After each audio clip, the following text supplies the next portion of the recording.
Morning, the January 25th, 2022 Committee on Zoning, Landmarks and Building Standards is called to order. Pursuant to applicable law, the chairman has determined that an in-person meeting is not practical or prudent. Accordingly, attendance at this meeting will be by remote means only. We will start off with the roll call.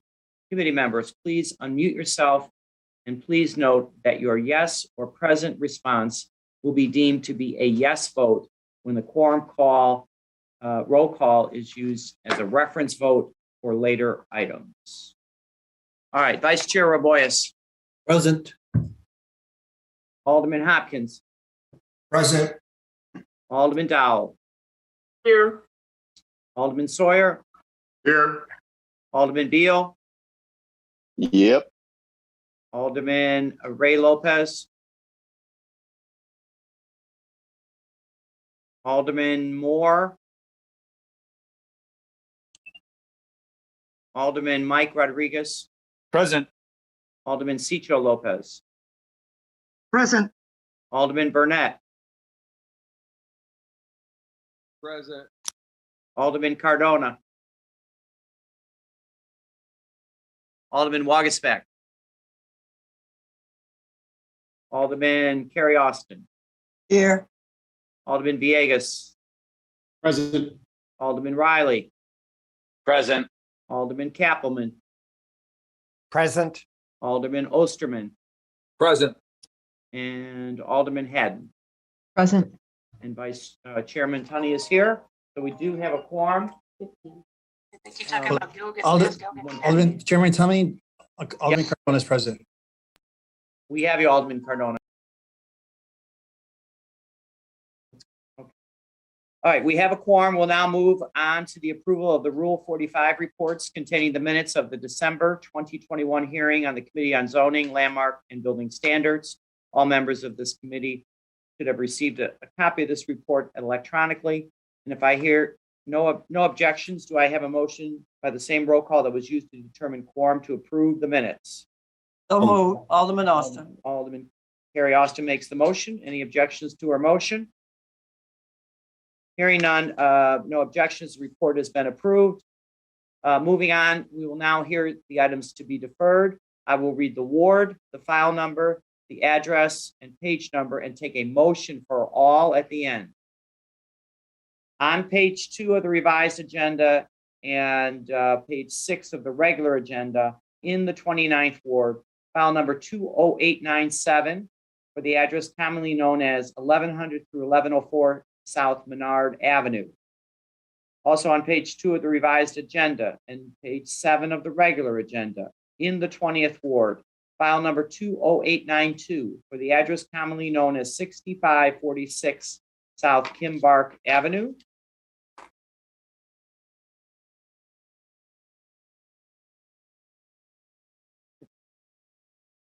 Next, on page 6 of the revised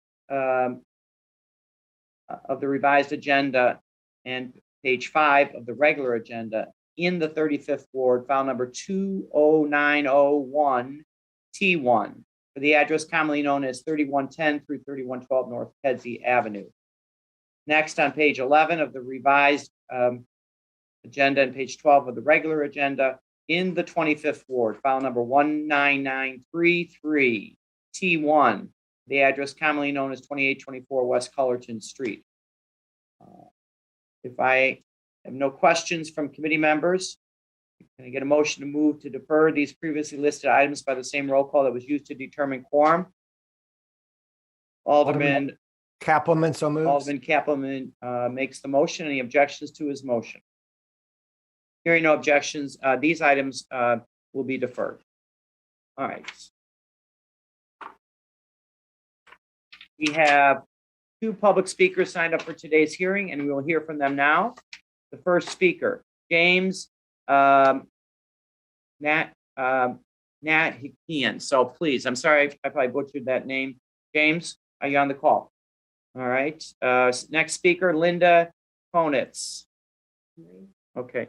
All right. We have, I think these speakers were going to talk on something in the second ward, but we do have a representative from Alderman Hopkins Want to be recognized? Yes, hello, can you hear me? Yes, identify yourself, please. This is Brian Pellrine on Alderman Hopkins' staff. We should have those two speakers. I believe they didn't join the conventional way. They should be perhaps on the Zoom call here as opposed to dialed in. Do we see anybody that might fit that description? Not according to our committee staff. Okay, I just spoke with one of them on the phone and he was joining, so I guess I will. This is tech support. If they are here under some different name, if they can raise their hand virtually, we can recognize. See one that's raised right now. There's Brian Ortiz. Yes, he is with Americana Towers, which is one of the neighbors of the item. Can you hear me? Can I There we just- are. Is that Linda. Linda? Yeah, I'm having trouble connecting to you all. Well, you're loud and clear, Linda. Would you like to proceed? Yeah, I will proceed. Thank you very much. Good morning, and thank you for allowing me to speak about the proposed zoning change for 1628 North Wells Street. My name is Linda Konitz, and I am president of the Board of Directors at Americana Towers Condominium. Our building is located at 1636 North Wells Street. We are right next door to the north of the 1628 property. Our section of Wells Street is made up of a mix of residential housing and commercial restaurant and bar or neighborhood tavern businesses that include the Second City Comedy Club. Throughout the year before the pandemic, Wells Street would fill up with buses bringing visitors to see a show. It was not unusual to see 3 or 4 buses lined up on Wells Street, dropping passengers off for the club. All of the businesses have delivery trucks double parking on Wells Street, bringing in supplies and equipment all the time.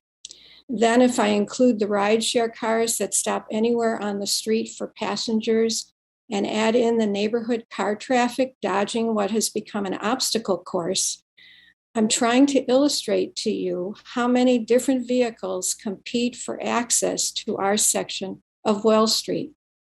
The proposal for a 30-unit residential development that does not provide off-street parking for their residents and does not have an alley or secondary entrance for garbage pickup or other maintenance vehicles means all of these activities will happen on Wells Street right next to the front of our building. Moving vans will access the property from Wells Street next to the front of our building. Package delivery vehicles, UPS and Amazon, and all of the evening meal deliveries, they will all be jammed up at the Wells Street entrance with the potential of blocking our driveway or our neighbor Concord Lane's driveway because of a lack of drop-off space on the property. This will add more congestion and competition for space on this busy section of Wells Street. I represent a community of residents that appreciate the vibrancy of our neighborhood. We are not against new development, but we can't be in favor of garbage trucks and other service vehicles accessing the 1628 property from Wells Street, right next to the front of our building. We can't be in favor of this project, and respectfully, we request that it be denied. Thank you.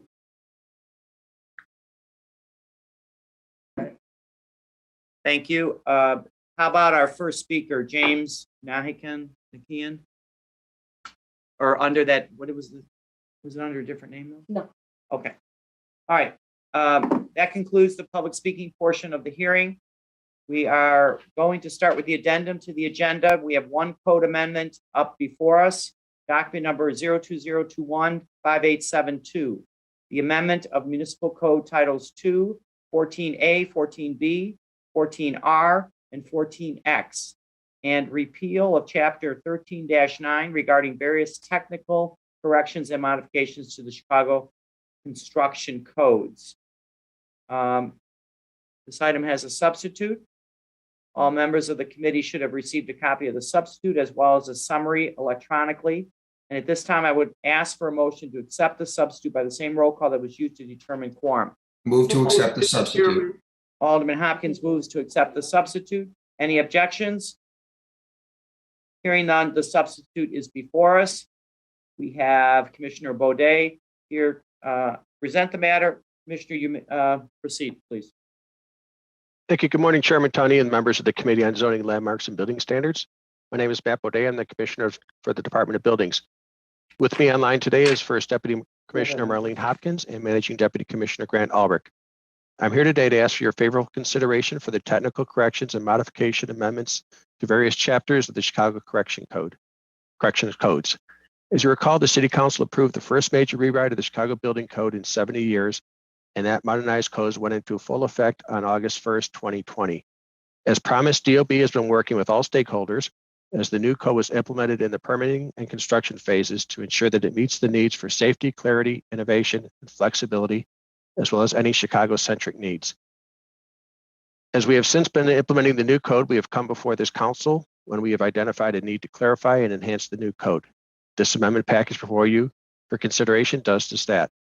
To provide a few examples, it clarifies that natural light and ventilation remains required in basement and courtyard dwelling units. It clarifies and continues our practice of not requiring natural light and ventilation in basement and courtyard non-dwelling units smaller than 70 square feet. Neither clarification impacts the zoning code. Clarifies that 36-inch wide stairs are only allowed to serve stories with fewer than 50 people. Also clarifies that non-combustible exterior stairs, concrete or metal, may abut lot lines when allowed by the zoning code. Further, in working with the Department of Streets and Sanitation to expedite the demolition of dangerous and unsafe garages, DOB will assume all duties related to demolition of dangerous and unsafe garages, utilizing our existing demolition process and contractor pool. I believe the above and other items in the technical package was provided by the committee members in a one-page summary. I thank you for your time and ask for your favor consideration, and I'm happy to answer any questions. Thank you, Mr. Chairman. Thank you, Matt. We have questions for the commissioner. I see Raymond Lopez is hand is up. Is that to be recognized for quorum, or do you have a question for the commissioner? That is for the purposes of being added to the quorum and to say hello to the commissioner. Hello, Alderman. All right. Thank you. Thank you, Raymond. I see Chairman Wagasback has Scott. Chairman, I just wanted to be recorded as present for quorum. Thank you. Thank you. All right. Well, I can say, Commissioner, that in our briefing, these were pretty innocuous changes and further clarifications. So I feel comfortable with at least my briefing on it, and I know the one-page summary is pretty accurate on that. So I got David Morris hand up. David? Just want to be recognized for quorum, Chairman. Yes, sir. You will be recognized. Any questions on the building code changes? No question. So moved. All right. So no more questions, no hands up. Alderman David Moore moves to pass by the same roll call that was used to determine quorum. Any objections to his motion? Hearing none, the ordinance is passed as amended. Thank you, Mr. Chairman and members. All right, thank you. All right, next we have two requests for fee waivers of historical landmark district property. I will read them out separately and take a motion for them together. In the second ward, document number OR 2021-377, located at 1106 North Point Avenue, and in the fourth ward, document number OR 2021-385, located at 3402 through 3404, I believe. Oh, I'm sorry, 3402 through 3402 and a half South Giles Avenue. We have Michelle Rhymes from the Department of Planning and Development here to answer the questions. there are any questions by committee members. So Michelle, do you want to briefly go through these two? Certainly, Mr. Chairman. Good morning, Mr. Chairman and members of the committee. The first project is in the second ward. Mr. Gregory and Mr. and Mrs. Rainey proposed to expend $600,000 for the deconversion of their 2,400 square foot, two-story, two-unit masonry building into a single-family residence. They are seeking a permit fee waiver in the amount of $3,800. The second project is located in the fourth ward. Dr. Mark Freeman proposes to expend $400 for interior renovations, including new electrical, plumbing, HVAC equipment and systems, as well as the restoration of historical features of his building. He also proposes to construct an iron three-story deck at the back of the residence and out of sight of the front of the building. He is seeking a permit fee waiver in the amount of $3,000. Michelle, no visuals on the two properties, I can definitely share them. please. We'll start with the one on Giles. Okay. One moment, please. Please let me know when you can see it.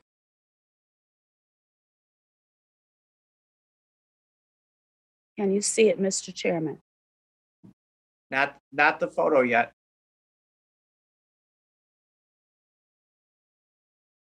Can you see it now? Let me see. Yes. You can see it? Wonderful. Yeah. All right, sorry Okay. about that. Okay. This is the first project that's located at 1106 North Point. It is in the second ward. This is the facade of the building and the frame garage. They wish to demolish the frame garage and create a brick garage. They intend to do facade improvements. Here's a site plan. They want to restore the historic features to the front of the building, including the porch and windows. The second one is the one that's in the Calumet Giles Prairie Landmark District. This is the one at 3402 and 3402 and a half. The picture that you see on your left is a historic photo from our archives. The second one is a Google Earth photo that was taken in 2008. This is a site plan for the restoration, interior restoration work. Whoops, let me go back. That's fundamentally the picture. They just want to restore the front windows. They want to do mostly interior work. And as you can tell, that the exterior rear is not visible from the street. That's where they want to construct a three-story deck. All right. Thank you for the visuals. And do we have any questions for the department? Michelle Rhymes? Nope. No questions. Can I get a motion move to pass by the same roll call that was used to determine quorum? Move to pass, Alderman Wagisback. Alderman Wagisback makes the motion. Any objections to the motion? Hearing none, the orders are passed.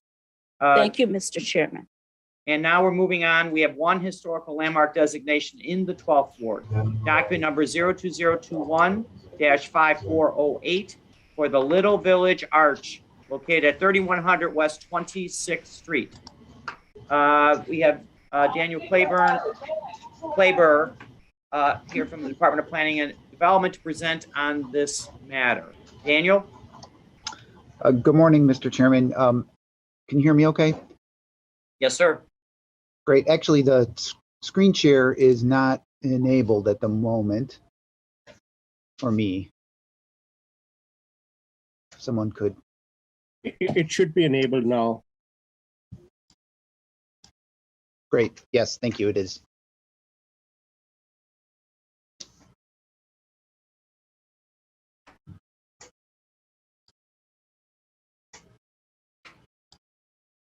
Can you see my screen okay?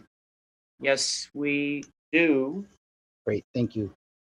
Okay, good morning, Mr. Chairman and members of the committee. Dan Kleiber, Department of Planning. I'm here this morning with a proposed ordinance for the designation of the Little Village Arch as a Chicago landmark. To help orient you, the arch is located 5 miles southwest of the loop in the South Lawndale community area in the Little Village neighborhood between South Troy Street and South Albany Avenue. It is owned by the City of Chicago, and CDOT, Chicago Department of Transportation, fully consents to and is supportive of the designation. At its meeting in November 2021, the Commission on Chicago Landmarks found that the arch met 3 criteria for designation, including for heritage, architecture, and architect. Regarding heritage, the arch was constructed in 1990 as a gateway to what is referred to as the Mexican capital of the Midwest, and it identifies the living heritage and culture of the community. Regarding architecture, the arch resembles the arched entrances found in Mexican architecture, as shown here. In addition to open chapels, such arches are also found in Mexican towns that were walled. And regarding architect, the Little Village Arch was designed by Adrian Lozano, a Chicago artist and architect of Mexican descent. Although Mr. Lozano's career has not been well documented, it is known that in addition to the arch, Lozano contributed to 2 other buildings in Chicago, the Benito Juarez Community Academy and the National Museum of Mexican Art. Lozano was also a significant artist. At age 20 in 1941, he painted the mural depicted above titled The Progress of Mexico, which was located inside the Benito Juarez Club Room at Hull House. Though the work no longer survives, it is significant as the first manifestation of Mexican muralism in Chicago. The Little Village Arch is located in the 12th Ward, and Alderman Cardenas has expressed his strong support for the proposed designation, as well as the Little Village Chamber of Commerce. In conclusion, staff recommends that the significant features be identified as all elevations, including the roof line of the arch. You have a proposed landmark designation ordinance to that effect. Thank you. Thank you, Dan. I know we have Alderman Cardenas from the 12th Ward. Alderman, would you like to speak on this? I'll be brief, Chairman. This has gone through the Committee on Landmarks, and obviously we got a very favorable review and approval. And I'm here just to give thanks to and finally acknowledging contributions from phenomenal artists and architects like Mr. Lozano and other civic and political leaders that started this many, many years ago in the 90s, including now Congressman Chuy Garcia and others. But more importantly, the city finally acknowledging such an asset and then putting the funding in place so that we can refurbish it and improve it for the next generation of Mexican and Mexican-American in our community as a whole. So I'm part of that, and I hopefully to receive a favorable vote from the Committee on Zoning this morning. So thank you, Mr. Chairman. Alderman Mike Rodriguez. Thank you, Mr. Chair. And I just want to congratulate Alderman Cardenas on this effort. I join him as the fact that I am the alderman of 2/3 of Little Village, but I don't quite get this part of it. George has that honor. But we work well together on these types of matters. And I have to say that my community, sees this arch as an important place for our neighborhood. Mexican Americans from throughout the Midwest see 26th Street as their landing point, the place where they feel most comfortable to come and shop, to come and eat, to come and live and work. And this arch means so much to the residents, not just of Little Village, but to the Mexican American community throughout the Midwest United States. I'm glad Alderman Cardenas has spearheaded this effort. The Little Village Chamber of Commerce, Congressman Chuy Garcia, and many of our elected officials and local organizations come together to state that this is an important designation. This arch is recognized not just here in the city of Chicago and not just in our region, but throughout the Midwest as an important, very important architectural figure for our community. And the landmark designation is very important.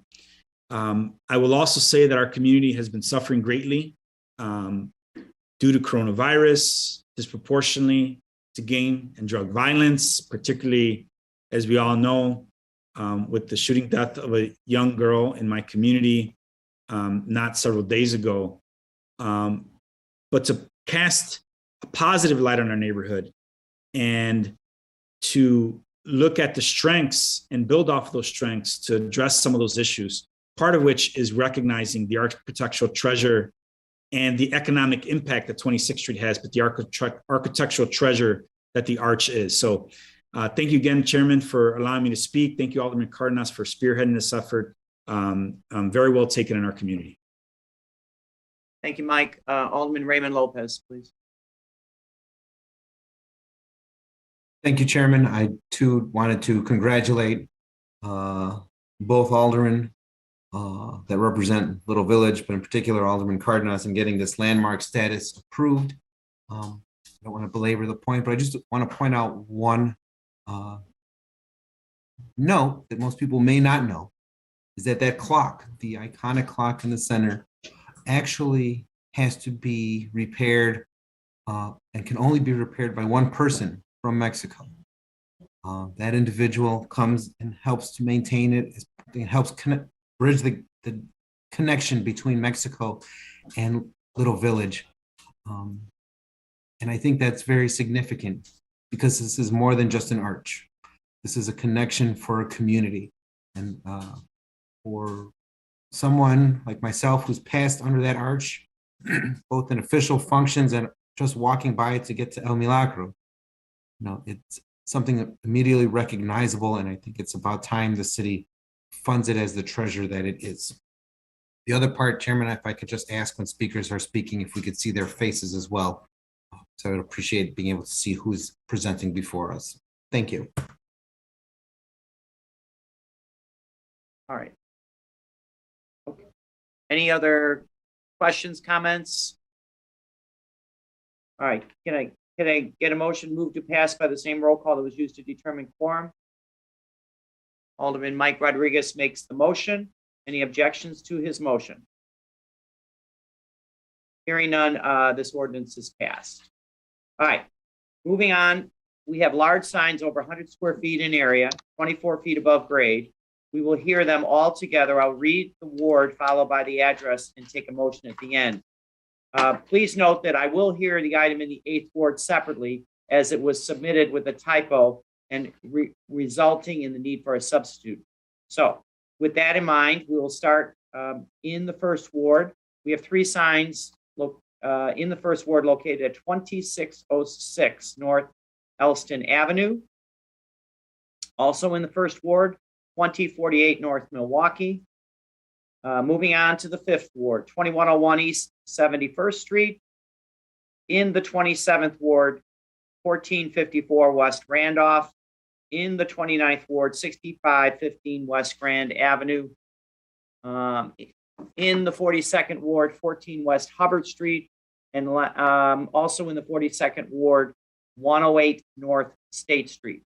Do I have any questions by committee members on these signs? No questions. Can I get a motion moved to pass by the same roll call that was used to determine quorum? Mr. Chairman. Alderman Raboyes makes the motion to pass. Any objections? Hearing none, these orders are passed. Now I'm going to go back in the 8th ward, 0R2021-372. This sign located at 7546 South Stony Island Avenue. As I previously stated, the order was substitute with an error and will need to be substituted today. At this time, I would ask for a motion to accept the substitute by the same roll call that was used to determine quorum. Alderman Raboyes Alderman Kappelman makes the motion to accept the substitute. Any objections? Okay, so hearing none, the substitute is before us. And if there are any further questions on this sign, If I don't have any more questions, I need a motion to move do pass by the same roll call that was used to determine quorum. So moved, Alderman Lopez. Alderman Lopez moves to pass as amended. Any objections? Hearing none, the order is passed as amended. We will now move on to the regular agenda in an effort to minimize technical difficulties and to ensure the committee meeting runs as smoothly as possible. The typical order in which items will be heard has been updated. Throughout the duration of virtual Committee on Zoning meetings, items will be grouped together according to witness attorney and will be heard in that order rather than ward order. All right. We have a few aldermanics on page 1, and we will start with document number A8723 in the 34th Ward. Ordinance was referred on September 14th of 2021 in the common address 400 West 107th Street. The change request from an M11 limited manufacturing district to an RS2 residential single unit detached house district. We have Alderwoman Carrie Austin. Carrie, you want to speak on this one? Yes, thank you, Mr. Chairman. Good morning, members of the committee. Mr. Chairman, we're asking to rezone this because in that stretch of our ward, it's primarily residential. We only have 2 locations there that are commercial, manufacturing, but business-wise. So I would like to downzone that so that when a company comes, at least the community will have input on what is designated in their area. All right, so future land use. I got to sneeze, I'm sorry. Bless you, Chairman. Thank you. All right, questions for the alderman? No hands raised. Can I get a motion to move to pass by the same roll call that was used to determine quorum? So moved. Alderwoman Haddon. Alderwoman Haddon makes the motion. Any objections to her motion? Hearing none, the item is passed. Thank you very much, Alderman Haddon and the committee members. And God bless you again. Thank you, Raymond. I don't know what the sneezing is coming from. All right. Okay. Second item on page 1, document number A8735 in the 25th Ward. Ordinance was referred on November 17th of 2021. The common address is 2150 South Laughlin. And the change request, institutional plan development number 1054 to institutional plan development number 1054 as amended. We have Alderman Citro Lopez. Byron?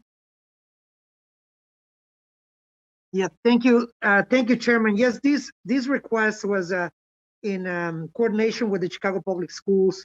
The goal is to make sure that the zoning on the parking lots adjacent to Benito Juarez High School are in line with the with municipal code. So the language basically changed on a maximum of I believe 100 plus parking spots to a minimum of 100 plus parking spots. So it is just an amendment, and we have discussed this with the Chicago Public Schools as well. So I'll ask my colleagues for a favorable vote on this item. Thank you, Chairman.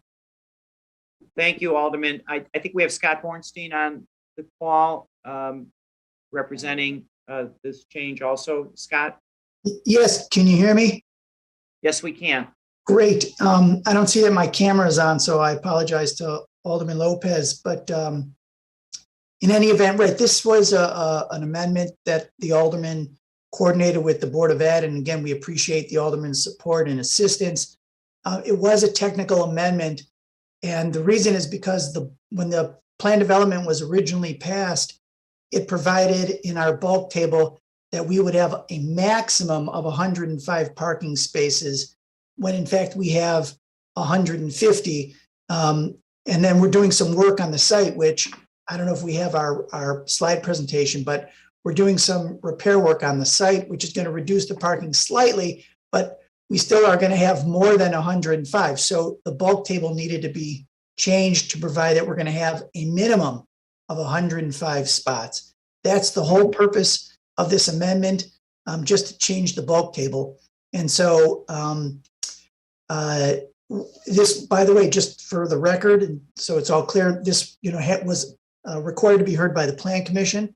And there's a substitute as well. And so I would ask that all the records and findings of the Plan Commission, including the substitute, be incorporated into today's record. So Alderman Cicho Lopez moves to incorporate the records from the Plan Commission by the same roll call that was used to determine quorum. Any objections to that? So hearing none, the records are incorporated. Is there any more testimony? We do, we're joined by Evan Smith, who's the Director of Planning and Development for the Board of Ed, and also our Engineer of Record, Chris Neal, who's here. And again, I don't know that our slideshow is available, but we can talk about the little bit of work that we are doing if the committee feels it's necessary. Yeah. But as I say, the work wasn't the trigger for the PD amendment. Yeah. So. No, I think we're pretty clear on the changes, technical, and some of the revisions to the campus. And I know we have Alderman Cicho Lopez is obviously avid support since it's aldermanic. But do we have any questions from committee members on this? So, hearing none, can I get a motion move to pass by the same roll call that was used to determine quorum? Sawyer moves. Alderman Sawyer moves. Sawyer moves. Okay. Any questions? Okay, Sawyer moves. This item is passed as revised. All right. Thank you so much. Thank you. All Appreciate right. Bottom of page 1, document number A8731 in the 24th Ward. Ordinance was referred on October 14th of 2021. Common addresses 3201 through 3243 West Ogden Avenue, 1800 through 1812 South Kedzie Avenue, 1800 through 1813 South Sawyer Avenue, 1800 through 1813 South Spalding Avenue, 1800 through 1813 South Christiana Avenue, and 1839 through 1847 South Holman Avenue. The change request, institutional plan development number 833, institutional plan development number 833 as amended. Alderman Michael Scott, are you on the call? Yes. Michael? Yes, sir. Good morning, Mr. Chair and members of the committee. This zoning change is the 10th District Police Station that is on Ogden. We want to amend this PD so that we can build a 100% affordable housing development there with Grace Jerusalem Development Corporation, as well as East Lake Management. So what we're doing is taking the far west parking lot, because they have approximately 5 square blocks of city land that the police station as well as the parking lot sit on. They have 4 really large parking lots. We're taking the furthest west parking lot, amending that PD so that, again, we can build the affordable housing. Would love the committee's support on that. And thank you, Mr. Chair. Michael, so what we'll do, we'll take a motion on this, and then we'll actually get to the nuts and bolts of the project with your team, if your team is ready to present on the second half of this. Okay, if they're ready, I'm ready as well. I would love to be able to show the committee the renderings and what it looks like. Yeah, it'll make and what sense. It's going to be there. Put the two together. But do we have any questions on the aldermanic? Hands up, Harry Osterman. Thank you, Mr. Chairman. Question to Alderman Scott. Is this another building that's going to add affordable units in your ward to help stabilize your neighborhood and have affordable housing for your residents? That is correct. It is 100% affordable housing. It's going to be 64 units, as you will see in the rendering. It is a very, I think, very dignified, very classy building once you see the renderings. It is been touted as one of the best affordable housing developments that one will see. I didn't want to get ahead of myself. I just wanted to talk specifically about the PD, but once we get into the nuts and bolts of the plan, you will see it is 65 units of affordable housing that is going to stabilize a community that has lost, I would say, in the last 100,000 in the last 100 years, but in the last 10 to 15 years, we also lost another 15,000 in population. And this is just a small step into bringing some of that population back to the 24th ward that is desperately needed. I think it's an exciting, another exciting proposal in your community, and all for it. And I think it also, if I'm not mistaken, Ogden's got some CTA stations there as well, so they'll hopefully have close proximity to public transportation. But sounds like another great proposal, and congratulations. Thank you very much, sir. Thank you, Alderman. And what I'm going to procedurally wise, I've got to move to incorporate the records from the Plan Commission by the same roll call that was used to determine quorum. So that's step number one. Any objections to? So moved, Chairman. Who was that made the motion? Alderman Lopez and Haddon simultaneously. Alderman Lopez makes the motion to incorporate the records of the Plan Commission. Any objections to that motion? Okay, no objections. The records are incorporated. We will now, on the Aldermanic, not on the project, on the Aldermanic, can I get a motion move to pass by the same roll call that was used to determine quorum? So moved. Alderwoman Haddon makes the motion. Any objections to her motion? Hearing none, this item is passed as revised. All right, so now, committee members, we are moving on the actual project itself to page 12, and I'll read it into the record, document number 20852 in the 24th Ward. Ordinance was referred on October 14th of 2021. Common address 3401 through 3423 West Ogden Avenue.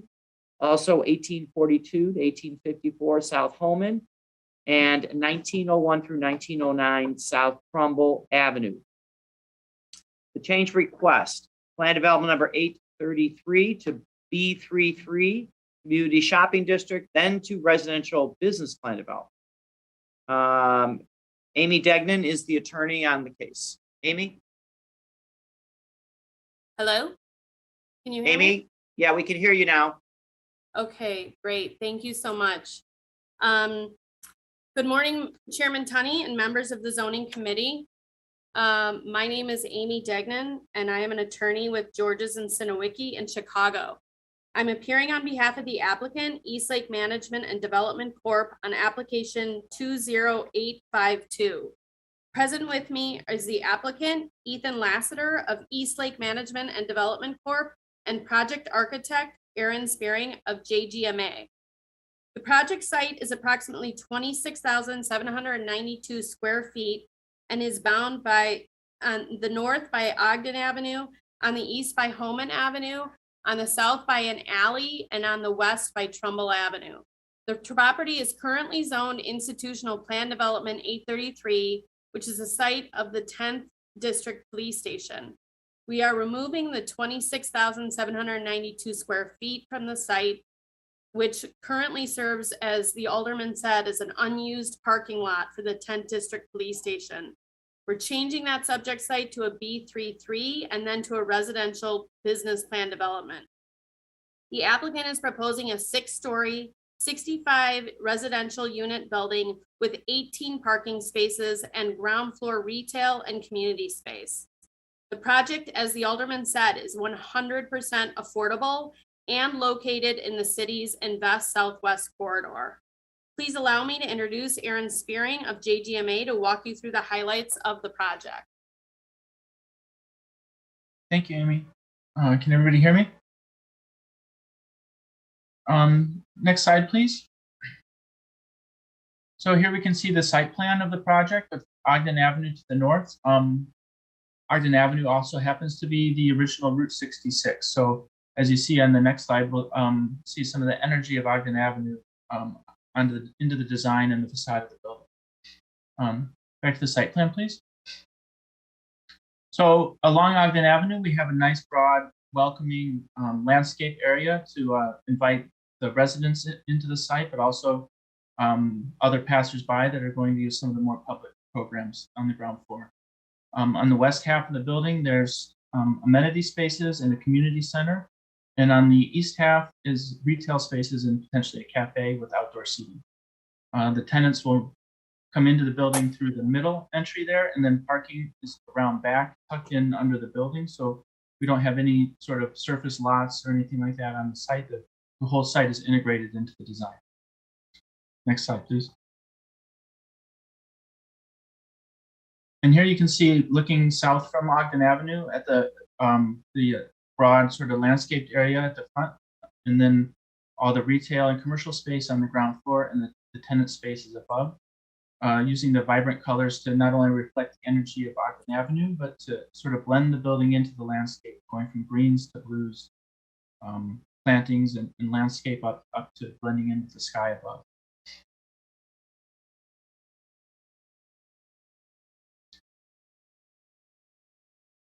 And the next slide, please. This is the summary of public benefits with estimated construction jobs and then permanent jobs, the commercial spaces, and then a summary of the affordable units. I also want to point out the entire design team was minority and women owned. And then, of course, complying with all that through the construction jobs and permanent jobs as well.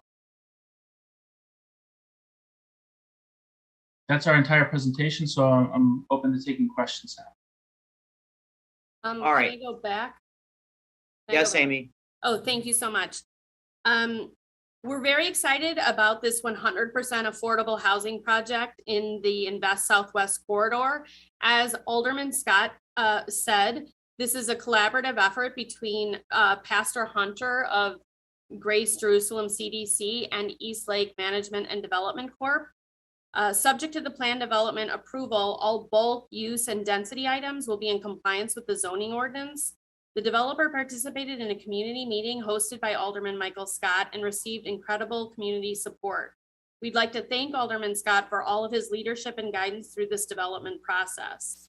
The application was presented to and received the recommendation of the Chicago Plan Commission at its meeting on January 20th in 2022. I ask that the report of proceedings before the Plan Commission, together with the reports and drawings previously transmitted to the Department of Planning and Development, be incorporated and made as part of the proceedings. So Alderman Osterman moves to incorporate the records from the Plan Commission by the same roll call that was used to determine quorum. And any objections to his motion? Hearing none, the records are incorporated. And I know we have a couple questions. Amy, are you finished with your presentation? I was just going to quickly close, Chairman, if that's okay. Alderman Michael Scott provided a letter of support for this application. I have forwarded that letter to the committee staff. Obviously, he's here to speak on behalf. And then on behalf of the applicant, we request your favorable recommendation and we're available to answer questions. All right. So Alderman Scott, you did opine on it earlier. Is there any more facts or information on this project for the committee? Yes, Mr. Chair, if willing. I want to thank you for allowing me to speak, and I want to thank Pastor Hunter and the Grace Jerusalem Church, as well as East Lake Management and their development team for, I think, a spectacular development that is going to be in the Invest Southwest corridor on Ogden. Right across the street from the RFP that we're doing, the Lawndale Redefined. So right there in that little corridor, we will have over 100 units of affordable housing for folks in our community, as well as amenities for the community and new economic development spaces down at the bottom.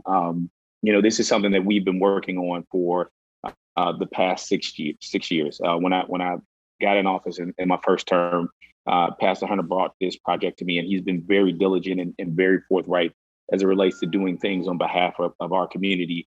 And this is the product that we've come up with. And so I'm just really proud of how this looks and how it is going to cater to my community, especially as it relates to affordability. In this council, we're talking often about affordability. This is 100% affordable. This is for and by the folks that live and indigenous to the Lawndale community. And so, again, I would ask favorable support of this there is so many things that are going on in and around North Lawndale, and this will be one of the culminating and central hub pieces here in our community. So again, I'm here for any questions if anybody has questions. Thank you, Mr. Chair. Congrats, Michael. A couple questions from committee members. We'll start with Alderman Kappelman. Yes, this is just a comment. Alderman Scott, I am blown away by this design. It is beyond spectacular. This is Chicago proud, and it's even better that it's 100% affordable. I want to see more of these types of projects throughout Chicago, and I would love to see it more in my ward as well. So thank you so much, Alderman Scott. Alderman David Moore. Thank you, Chairman. I just wanted to add, I don't want this to get lost in this whole project. Yes, it's a good project. Yes, the design is great.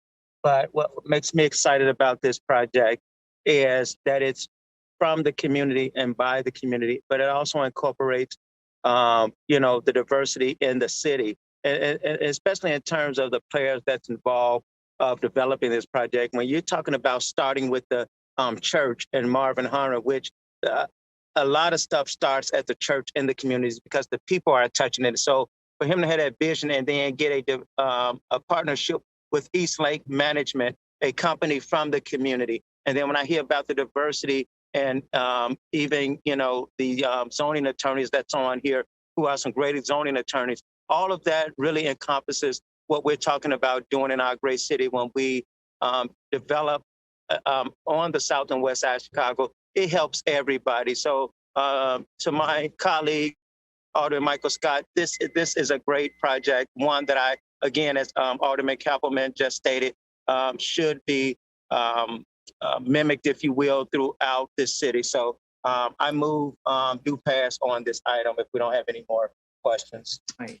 David, I don't see any other hands up. So Alderman David Moore makes the motion to move do pass on this item by the same roll call that was used to determine quorum.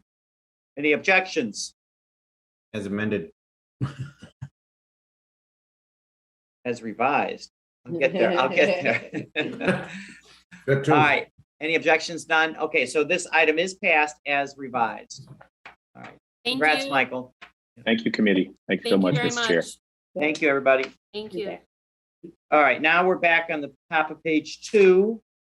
We are on document number 20895 in the 49th Ward. Ordinance was referred on December 15th of 2021. Common address 7201 North Clark Street, and the change request from an RT4 residential 2-flat townhouse and multi-unit district and B32 community shopping district, all to a B32 community shopping district. Mark Kupiec. Mark.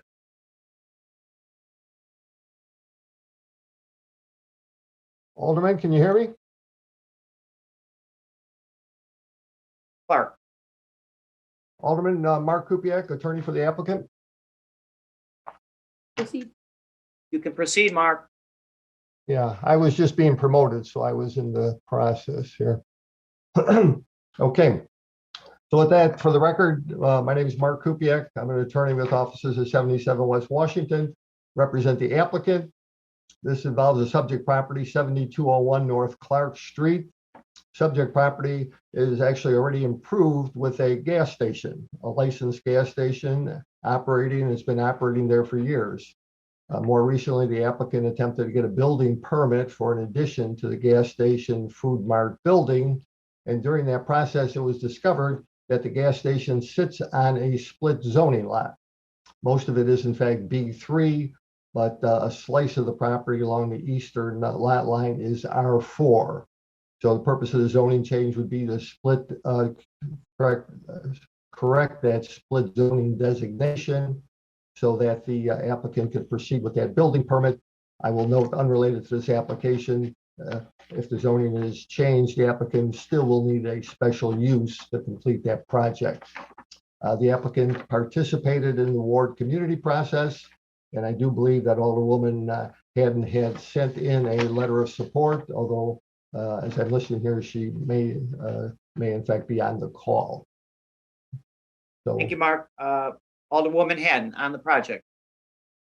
Thank you, Chair. Yep, exactly as Mr. Kupiec was saying, this is just a split zoning issue that we're trying to resolve. The gas station under previous ownership, it's been there for a long time. So the current owners in making improvements ran into this issue. So we're just trying to bring them into compliance.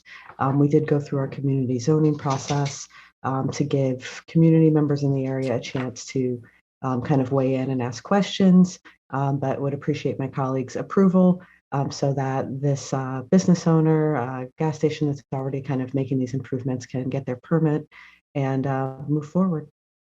Thank you. Any questions? No questions. Can I get a motion to move to pass by the same roll call that was used to determine quorum? So moved by Alderman Cardona. Alderman Cardona makes the motion. Any objections to his motion? Hearing none, the item is passed. Hold on a second. Who's Cardona on the, wasn't he? Yes, you recognize him. Oh, okay, great. So he is part of the quorum. All right. Thank you. Everybody. All right, now we're on page 3, top of page 3. Document number 20896 T1, First Ward. Ordinance was referred on December 15th of 2021. Common address 1513 West Erie Street. And the change request from an RS3 residential single unit detached house district to an RT4 residential 2-flat townhouse and multi-unit district. Mark Kupiec, continue. Alderman, thank you. For the record, my name is Mark Kupiec. I'm an attorney with offices at 77 West Washington. And I represent the applicant. This is for the property at 1513 West Erie Street. This particular property is already improved with a residential building, an older residential building. Purpose of the zoning change would allow the applicant to add one additional dwelling unit in the basement first floor area of the building. Actually, visually, it looks like there'd been an apartment there years ago established, but no permit record. The zoning change will allow him to get a permit for that apartment and use the building as a 3-flat, 3 dwelling units. As Alderman Laspada noted in his letter of support, actually, this project is consistent with the city's policy goals with the additional dwelling unit ordinance, allows them to rehab this building and add the 1 dwelling unit. Unfortunately, this is not in an ADU pilot area. So in order to do the project, we need the zoning change, and we are before you with that.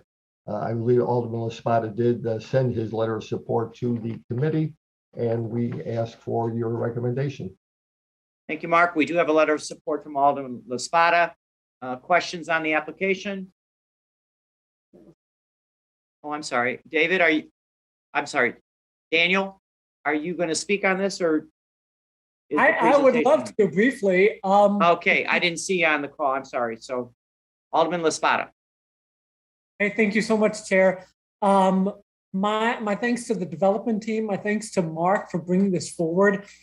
I will say, committee, this is not the first time that we had a zoning proposal at 1513. I think about a year ago, it was proposed by another team to demolish the building entirely. But in our ward, I think in our city, we have a real preservation mindset. And so based off of that, we felt it was right to hold out.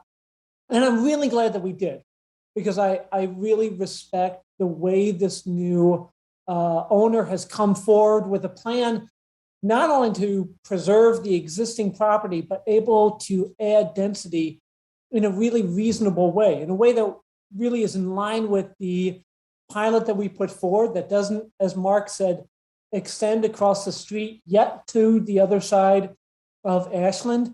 But it's a great proposal, really in line with the kind of development we want to see in the ward. And I humbly ask the committee's favorable consideration today. Thank you, Alderman. Questions for the Alderman or the applicant? Alderman Tunney, could I add one item? Mark Kupiec here. Yes, sir, Mark. This, just note procedurally, this was filed as a type 1 application with plans attached, and we're proceeding as that type 1 with the same plans that were filed with no change. Okay, so no further action from our committee since there's no changes to this. Right. Okay. All right. Can I get a motion to move to pass by the same roll call that was used to determine quorum? Move to pass, Chairman Alderman Lopez. Alderman Raymond Lopez makes the motion. Any objections to his motion? Hearing none, this item is passed. All right, Thank you. middle of page 3, document number 20898. In the 48th Ward, ordinance was referred on December 15th of 2021. Common address is 1123 West Catalpa Avenue. And the change request B13, Neighborhood Shopping District, to a C13, Neighborhood Commercial District. We have Attorney Tom Moore. Mr. Moore? Good morning, Mr. Chairman and members of the committee. My name is Thomas S. Moore, and this is a auto repair shop that has literally been there since 1975.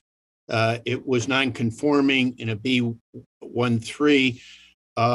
Unfortunately, during COVID, the principal owner was unable to or did not renew his license, and the time passed for him to do so, and he cannot do the business he does, which is a body shop work in the B13, so he's unable to get a new license. We've worked with the alderman and his staff throughout this process, and basically, and I think Alderman Osterman can speak to this, but the business has been in the ward for so long and served so many of the ward residents that they did not want to make it close because of the inadvertent renewal during COVID.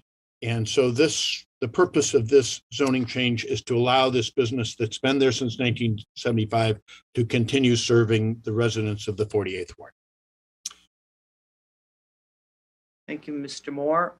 Alderman Osterman, you want to comment on this application, please? Yeah, thank you, Chairman and members of the committee. This is a business that's been here for many, many years, as Mr. Moore has said. They had an issue with renewing their license, and because it lapsed during COVID, for them to be conforming and continue as they have been since 1975, we need to do this zoning change. So I would ask for the members' support. Questions for the alderman or the applicant? Don't see any hands. Can I get a motion to move to pass by the same roll call that was used to determine quorum? Chairman, Alderman Dow. Alderman Dow makes the motion. Any objections to her motion? Hearing none, the item is passed. Bottom of page 3, document number 20890 in the 40th Ward. Ordinance was referred on December 15th of 2021. Common address 5435 North Walcott Avenue. The change request M22 Light Industry District to C33 Commercial Manufacturing and Employment District. And again, we have Mr. Moore on the application. Tom? Thank you. Thank you, Mr. Chairman and members of the committee. This is an existing brewery in a manufacturing area, but it's not near any single-family homes, and it has a lot of open space and would be an ideal beer garden in the summer. And we worked with the alderman and the community groups, and we had a community meeting, and there literally was no opposition to allowing a summer beer garden here. In order to, those would not be allowed in an M2, but they would be allowed in a C3.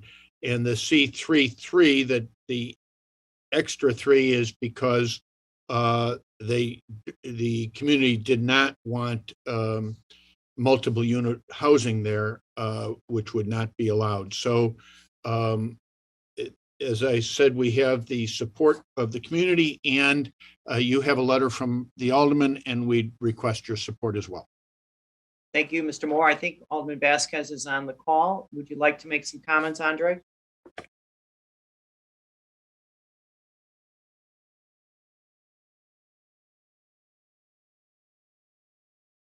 Okay.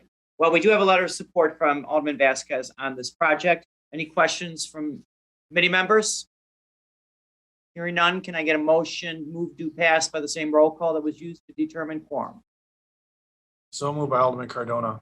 Alderman Cardona makes the motion. Any objections to his motion? Hearing none, the item is passed. All right, top of page 4. Document number 20850 in the 47th Ward. Ordinance was referred on October 14th of 2021. Common address 3914 through 30 North Lincoln Avenue. Also 3909 through 3917 North Damon Avenue. The change request from a B12 neighborhood shopping district to B33 community shopping district, then to a residential business plan development. Mr. Tom Moore is on this application. Mr. Moore? Thank you, Mr. Chairman and members of the committee. This is a development that Alderman Martin and the community groups have worked on for a year and a half or so.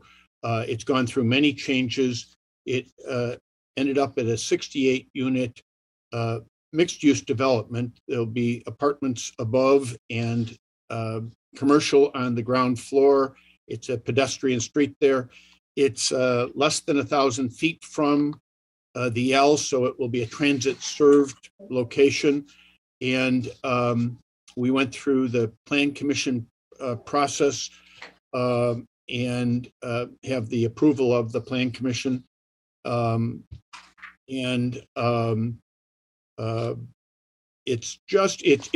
in the triangle between Lincoln and Damon, just south of Irving, and it ended up being a very handsome development. As I say, there were many changes that the community suggested that were incorporated into it, and we have their support, and we'd request your support as well. I would ask that the Plan Commission record be incorporated into this record. Incorporate the records from the Plan Commission by the same roll call that was used to determine quorum. So move. That was Alderman Raboyes. Any objections? Hearing none, the records are incorporated, and I think your testimony is complete, Mr. Moore? Yes. Okay. Can I make, now I need a motion to move to pass by the same roll call that was used to determine quorum. Again, Alderman Raboyes makes that motion. Any objections? Hearing none, the item is passed as revised. All right. And now I'm going to yield the chair to my vice chair, Alderman Raboyes, as these next two items on page 4 are in the 44th Ward. Vice Chair Raboyes. Thank you, Chairman. The next item on the agenda is item number 20902 in the 44th Ward. The ordinance was referred on December 15, 2021. Common address is 3120 to 3122 North Broadway Avenue. Change request is a B2-3 neighborhood mixed-use district to a B3-3 community shopping district.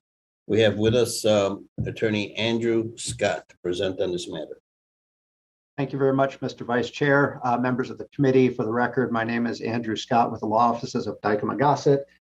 This is a very simple rezoning. The applicant, Quincy Ventures, is applying for the rezoning to get it from B2-3 to B3-3 so that it in turn can apply for a special use for a massage establishment on the vacant ground floor space of this building. No changes to the exterior of the building are proposed. This is solely being done to raise it up one zoning classification so that the tenant in the building can apply for the special use, and available to answer any questions. I should also mention we did meet twice with the Southeast Lakeview Neighbors Association, and I believe they're appreciative of our presentation and supportive of the proposal. Thank you, Attorney Scott. This is in the 44th Ward. Chairman Tunney, would you like to speak on this matter before you? Thank you, Vice Chair. As Attorney Scott said, this is a use for a new business coming into the ward. No other changes to the building and such, and has received community support and therefore my support. So I'd ask a positive recommendation from the committee. Thank you. It's passed, Vice Chair. Alderman Wagasback. If there are no questions, Alderman Wagasback makes a motion to pass. By the same roll call used to determine quorum. Any objections? Hearing none, this item is passed. Thank you very much. Thank you. Moving on, we have item number 20886 in the 44th Ward. The original was referred on December 15, 2021. Common address is 3537 North Racine Avenue. Change request, RT4 residential 2-flat townhouse and multi-unit district to RM 4.5 residential multi-unit district. Attorney Warren Silver is representing this item. Good morning. I'm Warren Silver, for the record, of Silver Law Office PC. Our offices are at 1700 West Irving Park Road in Chicago. We're representing the applicants, Greg and Sarah Davey. The applicants bought a new construction condominium in September of 2020, and then subsequently discovered that their garage deck had not been properly permitted. Trying to fix that, working with a deck consultant, they found that apparently the building had been built some roughly 30 square feet larger than was permitted in the RT4. The plans had shown that it was to be built up to the limit. There was an 0.8% increase, and so it doesn't conform to the RT4 limit. The purpose of this rezoning to RM 4.5 would be to cause the property to become conforming so that they can move on with the steps necessary to legalize the garage deck. Thank you, Attorney Silver. This is in the 44th Ward. Chairman Tunney, would you like to speak on the matter? Thank you, Vice Chair. And I think Attorney Warren Silver obviously articulated the dilemma that these new homeowners encountered through no fault of their own. They met with immediate neighbors and have garnered their support. So I'm supportive of this change, and that will be visiting us again as we complete the project and revert the zoning back down. Thank you, Chairman Tunney. There are no questions on the matter. Are there any questions on the matter before us? If there are no questions, Alderman Cardona makes a motion to pass by the same roll call used to determine quorum. Any objections? Hearing none, the item is passed. Thank you.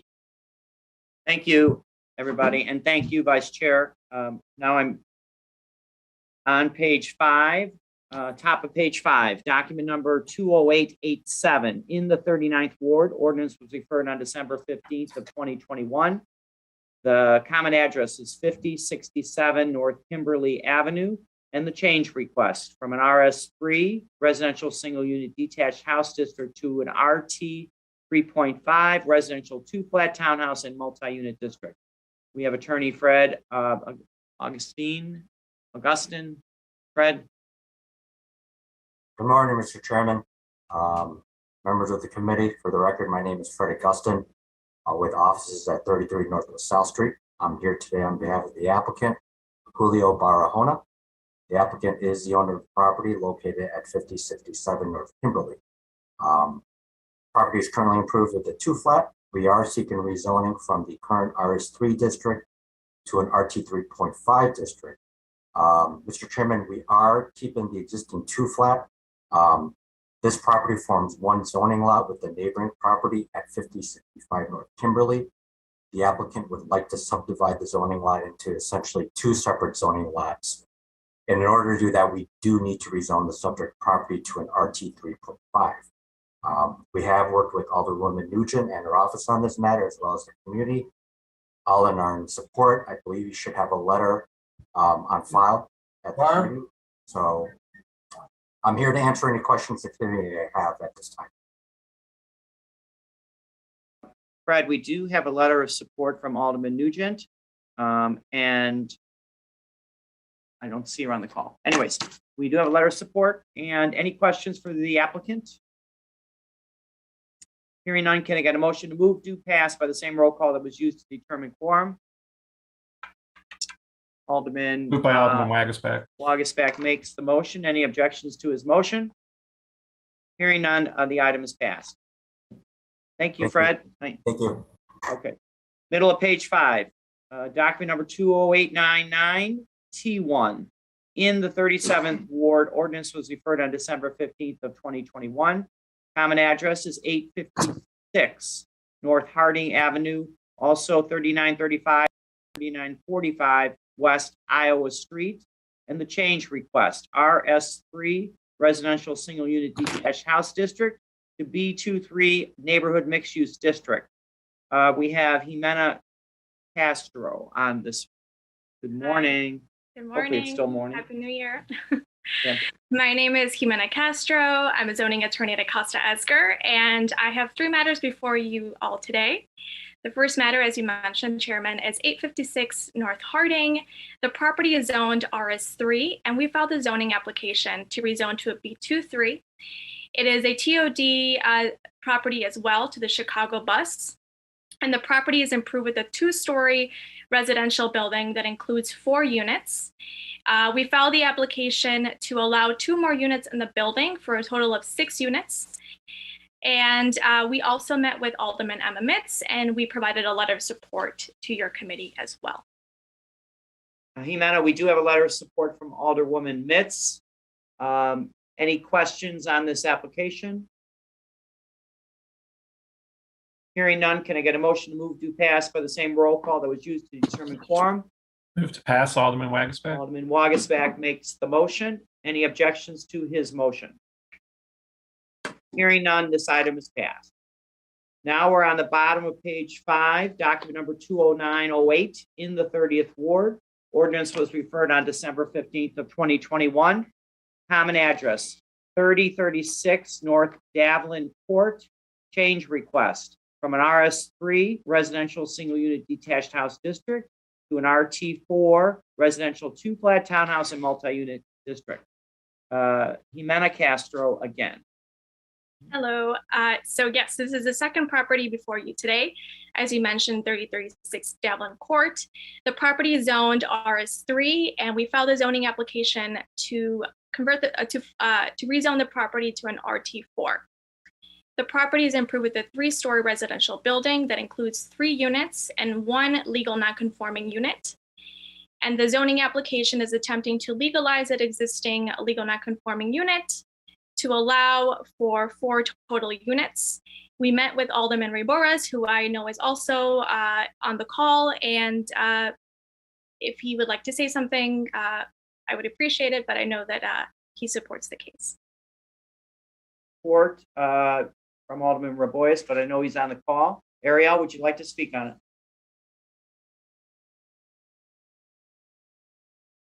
Well, maybe he stepped off for a minute, but we do have a letter of support. Ariel, I think you're muted. I am here. I was muted. I apologize. Okay, let's talk on the Davlin Court. Yeah, the owner bought this as a 4-unit building, and we later found out that it was a non-conforming use. So we're just helping them bring it to a passing residential building, a 4-unit building. We just want to fix this for them. So I'm asking for your favorable support on the matter before you. Thank you, Vice Chair. Do I have any questions for the applicant or the alderman? Hearing none, can I get a motion to move, do, pass by the same roll call that was used to determine quorum? Move to pass, Chairman. Alderman Wagisback makes that motion. Any Yeah, objections? Barb. Any objections to his motion? Hearing none, the item is passed. All right. We are on the top of page 6. Let me read it into the record. Document number 20907 T1 in the 25th Ward. Ordinance was referred on December 15th of 2021. Common address is 2124 South Ashland Avenue, also 1600 through 1610 West 21st Place. The change request from a B32 Community Shopping District to a B23 Neighborhood Mixed Use District. Jimena Castro. Hi, hello again.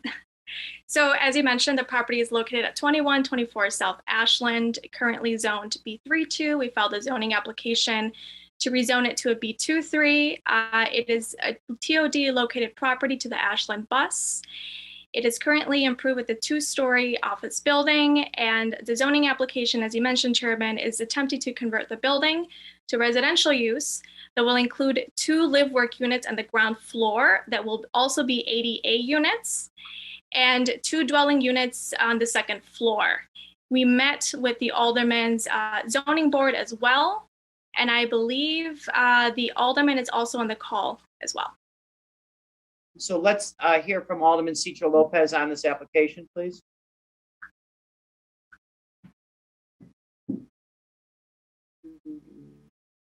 Byron, are you on the call?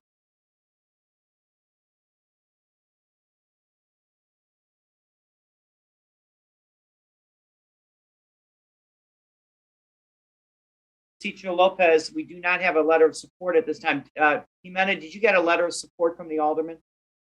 My understanding was that the Alderman was going to speak on this Okay. matter. We can certainly, Well, come back I'll to hold it if I don't hear from him. So Okay. you want to just stay tuned, and Yes. he's probably off doing something else, but I know he was on the call earlier. So Yes. we got to hear from him. So we'll put this on hold. Okay. Thank you. Thank you. All right. Next, we're on the middle of page 6, document number 20708 in the 27th Ward. Ordinance was referred on May 26th of 2021. This common address is 1223 through 1245 West Fulton. And the change request from a C33 Commercial Manufacturing and Employment District and M23 Light Industry District to a DX7 Downtown Mixed Use District, and then to a residential business plan development. And we have Rich Clouder on the call. Rich, in the 27th Ward. Good morning, Mr. Chairman and members of the committee. For the record, my name is Rich Clouder with the law firm of DLA Piper. I represent the applicant in this matter, 1245 West Fulton LLC, which is a Sterling Bay controlled entity. As a preliminary matter, this application was considered and recommended for approval at the December 16th, 2021 Plan Commission hearing, and we would request that the transcript from that hearing be incorporated into the record here today.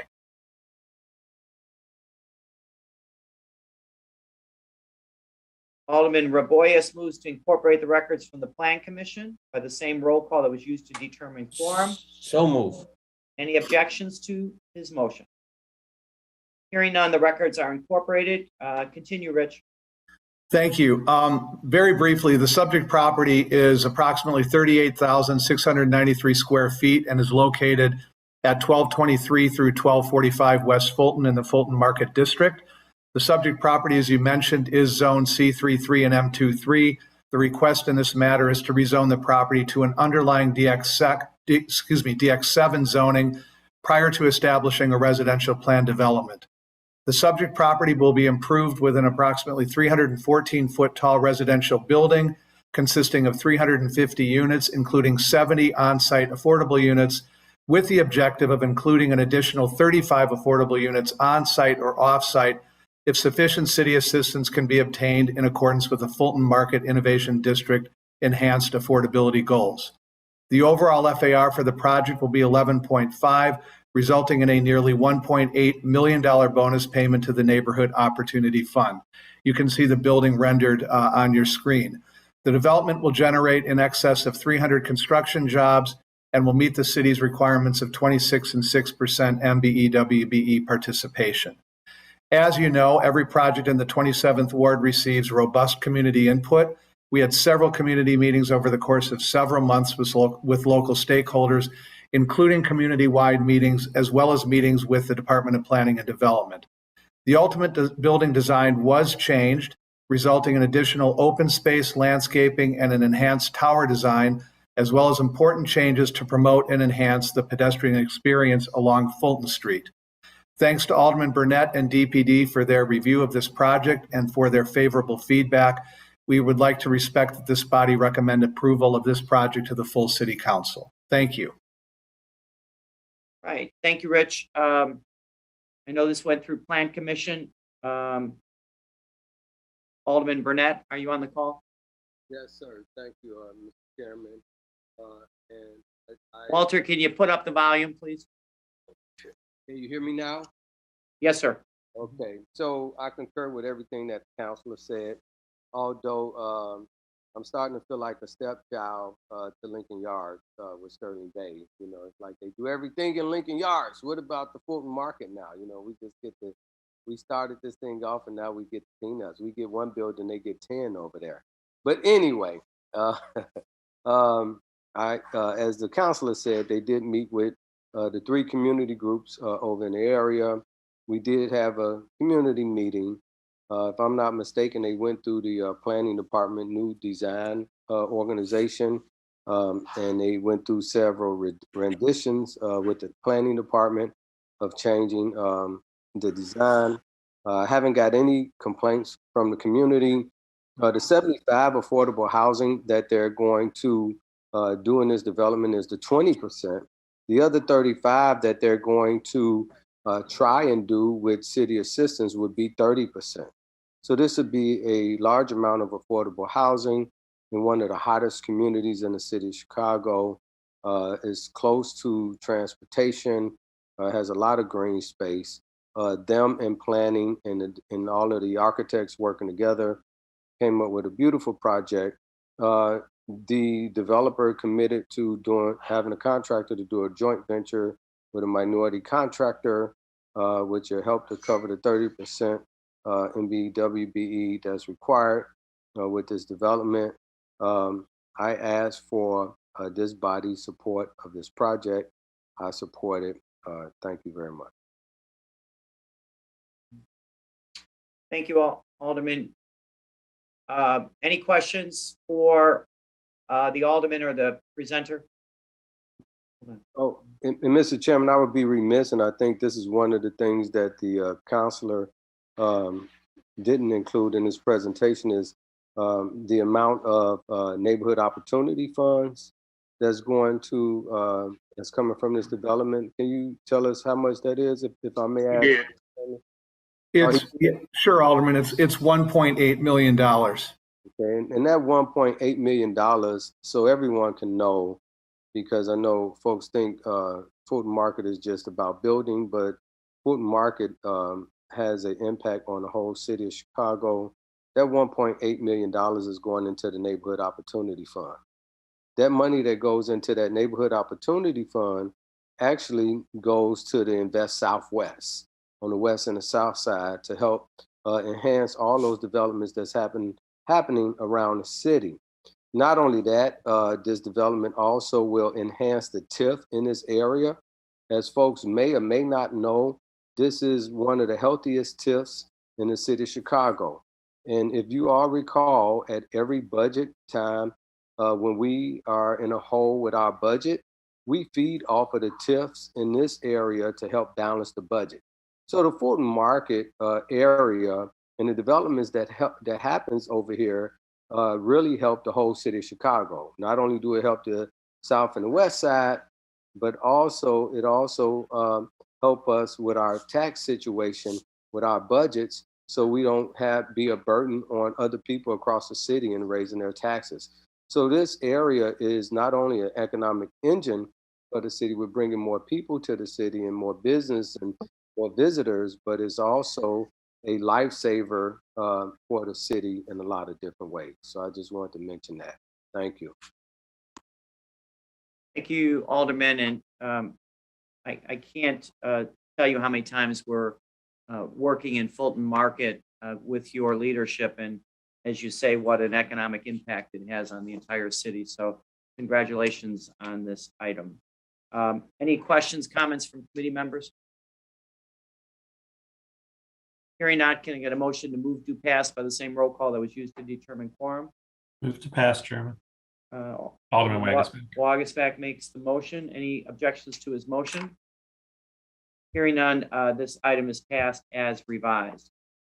All right, we're going to just go right back to the previous item because we have made contact with Alderman Cicho Lopez. I'll read it, just the address and the item back in, and ask for a motion to move to pass. That item is, again, top of page 6, 20907 T1, 25th Ward.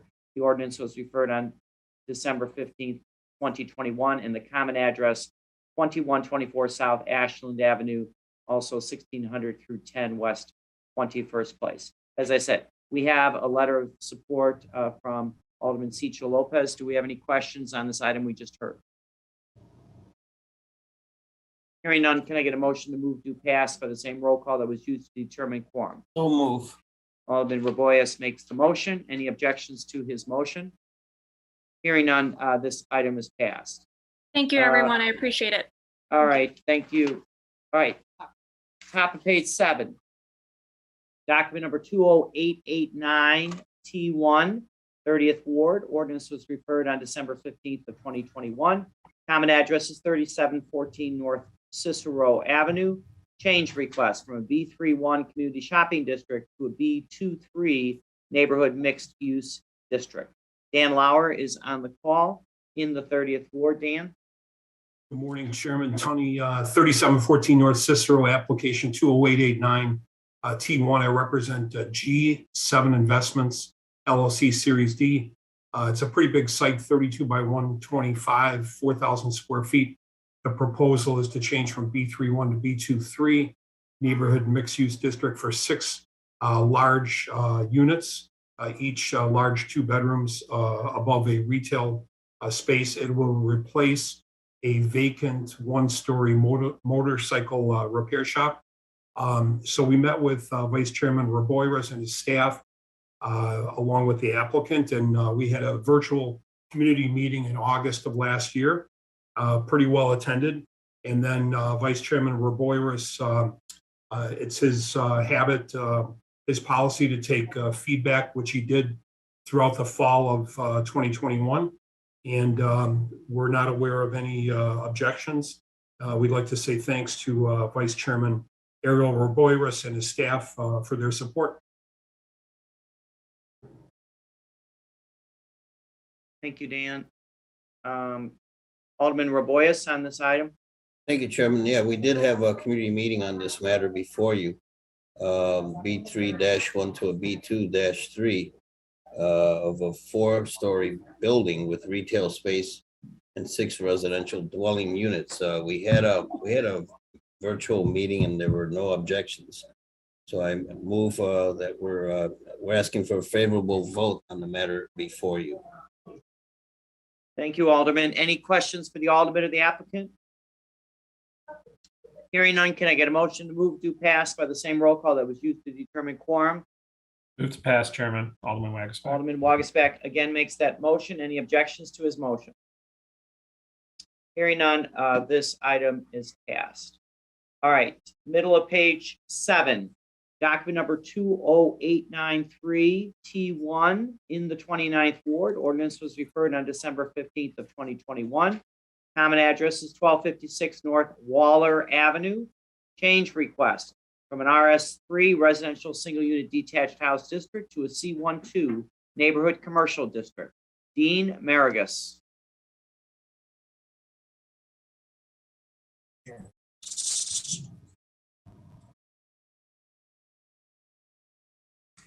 Mr. Chairman, can you hear me? Yes, we can, Dean. Thank you very much. I'm Dean T. Marigus of the law firm of Marigus and Marigus in Chicago, representing the applicant and the church. With me is Pastor Ira Acree and his executive assistant, Erica Saffold. This is a type 1 change, and there's been no changes since the filing. And we have worked with the alderman who is on the phone right now. I just spoke with Alderman Taliaferro, and we've had no objections from the community. And Alderman, can you comment on this for me? Dean, I'll ask the Alderman to speak. I apologize, Tom. I apologize. I just had him on my cell phone, and I apologize. Yeah, and he just popped into our meeting. So Alderman Taliaferro, would you like to speak on this item on Waller, please? Thank you, Chairman, and members of the committee. Greater St. John Baptist Church and Pastor Acree have been staples on the west side of Chicago, particularly their work, not only from a pastoral basis in the church that serves the community, but also in community service. Having this culinary kitchen in the church will give the church a better opportunity to serve the community and serve its membership through serving those that are in need of resources, as well as teaching and training those that are in the church. So I ask for your favorable consideration in this matter, and I want to thank you for your time, Chairman. Thank you, Chris. Any questions for the alderman or the applicant? Hearing none, can I get a motion to move to pass by the same roll call that was used to determine quorum? So moved by Alderman Cardona. Alderman Cardona makes the motion. Any objections to his motion? Hearing none, this item is passed. Thanks, everybody. Thank you, Mr. Chairman and members of the committee. Thank you, Dean. Bottom of page 7, document number 20904, 24th Ward, ordinance was referred on December 15th of 2021. Common address is 1501 South Central Park Avenue. The change request from an RT4 residential 2-flat townhouse and multi-unit district to a B32 community shopping district. Nick Fatikas. Good morning, Chairman. For the record, Nick Fatikas from the Law Offices of Sam Banks. I'm here on behalf of the applicant and property owner. We are proposing to amend the zoning to reestablish a retail use on the first floor of the existing mixed-use building. The current RT4 zoning, that zoning district allowed the retail use to lapse during COVID while the retail space was vacant. So there are no other changes proposed to the physical structure of the building. We did work with the Alderman's office, and I believe Alderman Scott's office had sent a letter of support earlier this morning to staff, and we'd be happy to answer any questions you or the committee members might have about the project. Nick, we do have a letter of support from Alderman Scott. Any questions by committee members? Hearing none, can I get a motion to move to pass by the same roll call that was used to determine quorum? So moved, Alderman Austin. Alderwoman Carrie Austin makes the motion. Any objections to her motion? Hearing none, the item is passed. Top of page 8, document number 20903 T1 in the 6th Ward. Ordinance was referred on December 15th of 2021. Common address is 6901 South Perry Avenue. And the change request, C12 Neighborhood Commercial District and RS3 Residential Single Unit Detached House District, all to a C12 Neighborhood Commercial District. Nick Fatikas. And again, Chairman Nick Fatikas for the record. I'm here on behalf of the applicant, Rainier Perry LLC. The applicant is actually purchasing the subject property from the city of Chicago. The plan is to develop the currently vacant lot with the new fast food restaurant, a Dunkin' Donuts restaurant with the drive-through lane. The drive-through lane will require a special use provided the zoning change is allowed. In this case, we're dealing with a split zoning district where the zoning is C1-2 and RS-3. We're seeking to propose a uniform C1-2 zoning district to support the project. We have in this case worked with Alderman Sawyer. I believe a letter of support was already provided, and I believe I saw the Alderman on the call earlier, so I would defer back to you for any questions about the program. Thank you, Nick. We do have a letter of support from Alderman Sawyer. Rod, are you on the call still? Yes, I am, Chairman. Okay. And thank you. Just very briefly, we've been working with the applicant for some time now, both in the acquisition and making sure they get the required amendments necessary to build this Dunkin' Donuts. And we fully support the project, and we ask for your favorable consideration. Thank you, Alderman. Any questions for the Alderman or the applicant? Hearing none, can I get a motion to move to pass by the same roll call that was used to determine quorum? Mr. Chairman, Alderman Dow. Alderman Dow makes the motion. Any objections to her motion? Hearing none, this item is passed. All right. Thank you. And now we're in the middle of page 8. Document number 20906 in the 2nd Ward. Ordinance was referred on December 15th of 2021. Common address is 1438 West Augusta Boulevard. and the change request from an RS3 residential single unit detached house district and RM6 residential multi-unit district, all to an RM 4.5 residential multi-unit district. And we also have Nick Fatikas on this item. Nick? Yes, thank you again. For the record, Nick Fatikas from the Law Offices of Sam Banks. Chairman, in this case, we have a vacant lot that contains approximately 4,157 square feet of total lot area, and it's currently vacant and split zoned RS3 and RM6.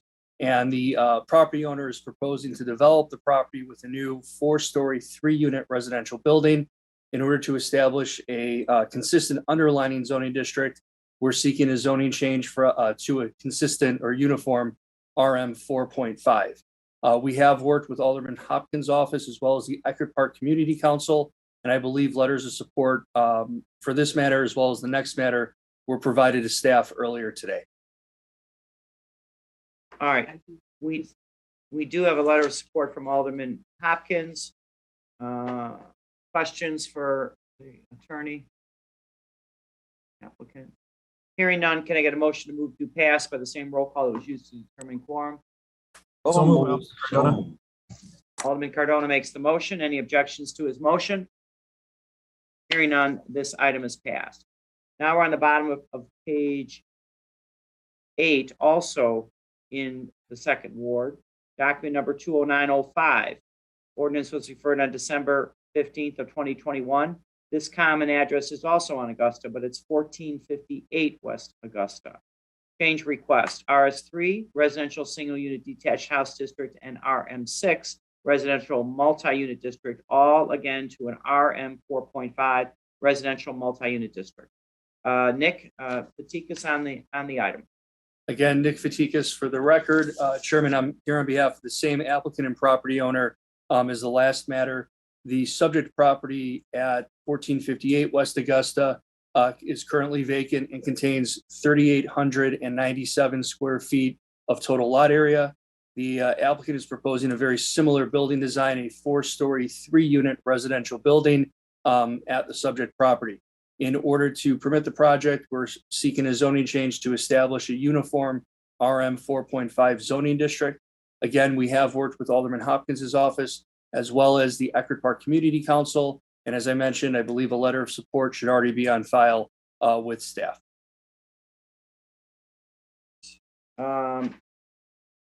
We do have a letter of support from Alderman Hopkins on this application also. Questions from committee members? I have no hands up.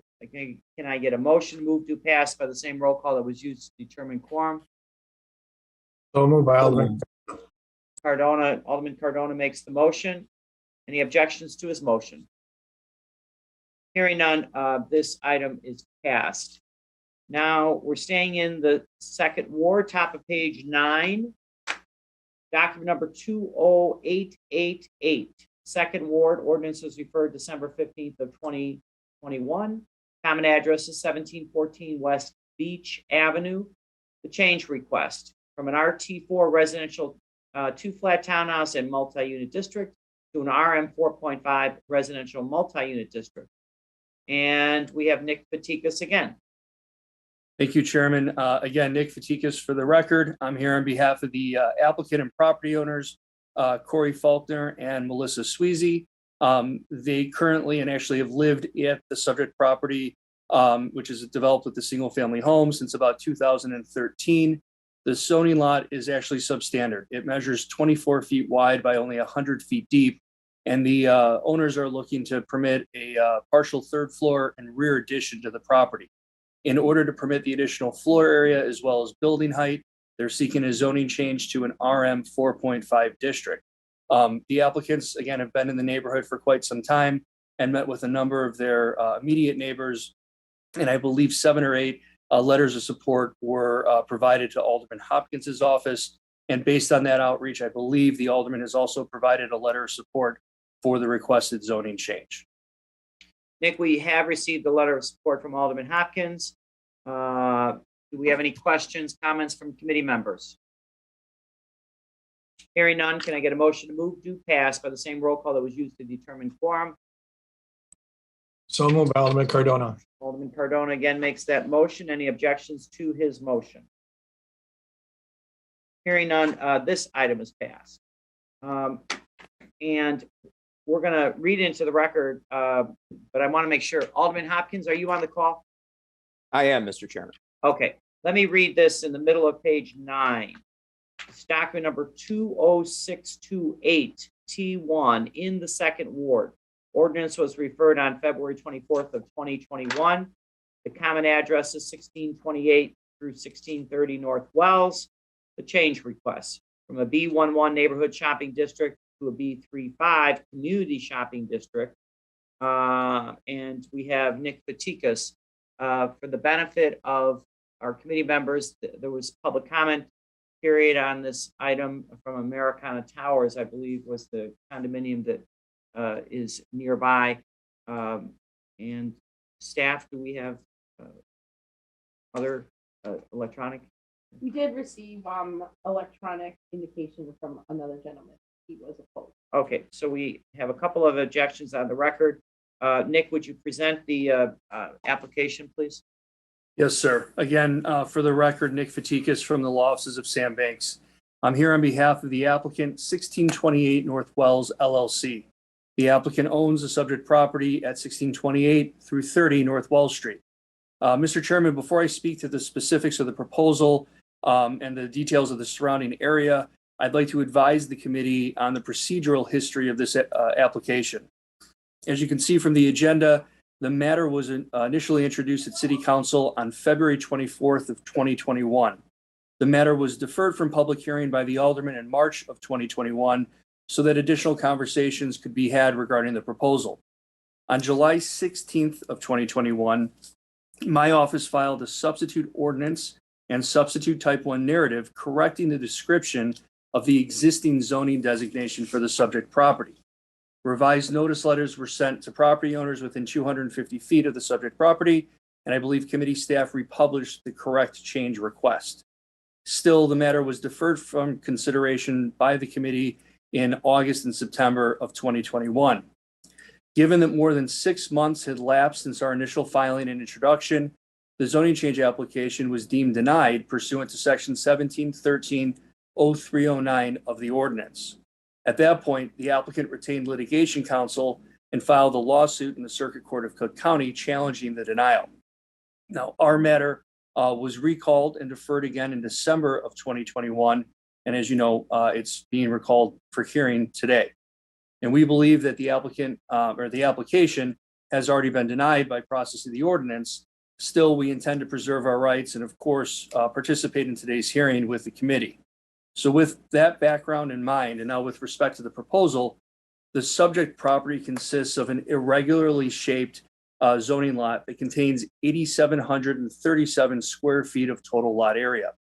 It's currently improved with a 3-story mixed-use building at the front of the property and a detached 2-story coach house located at the rear.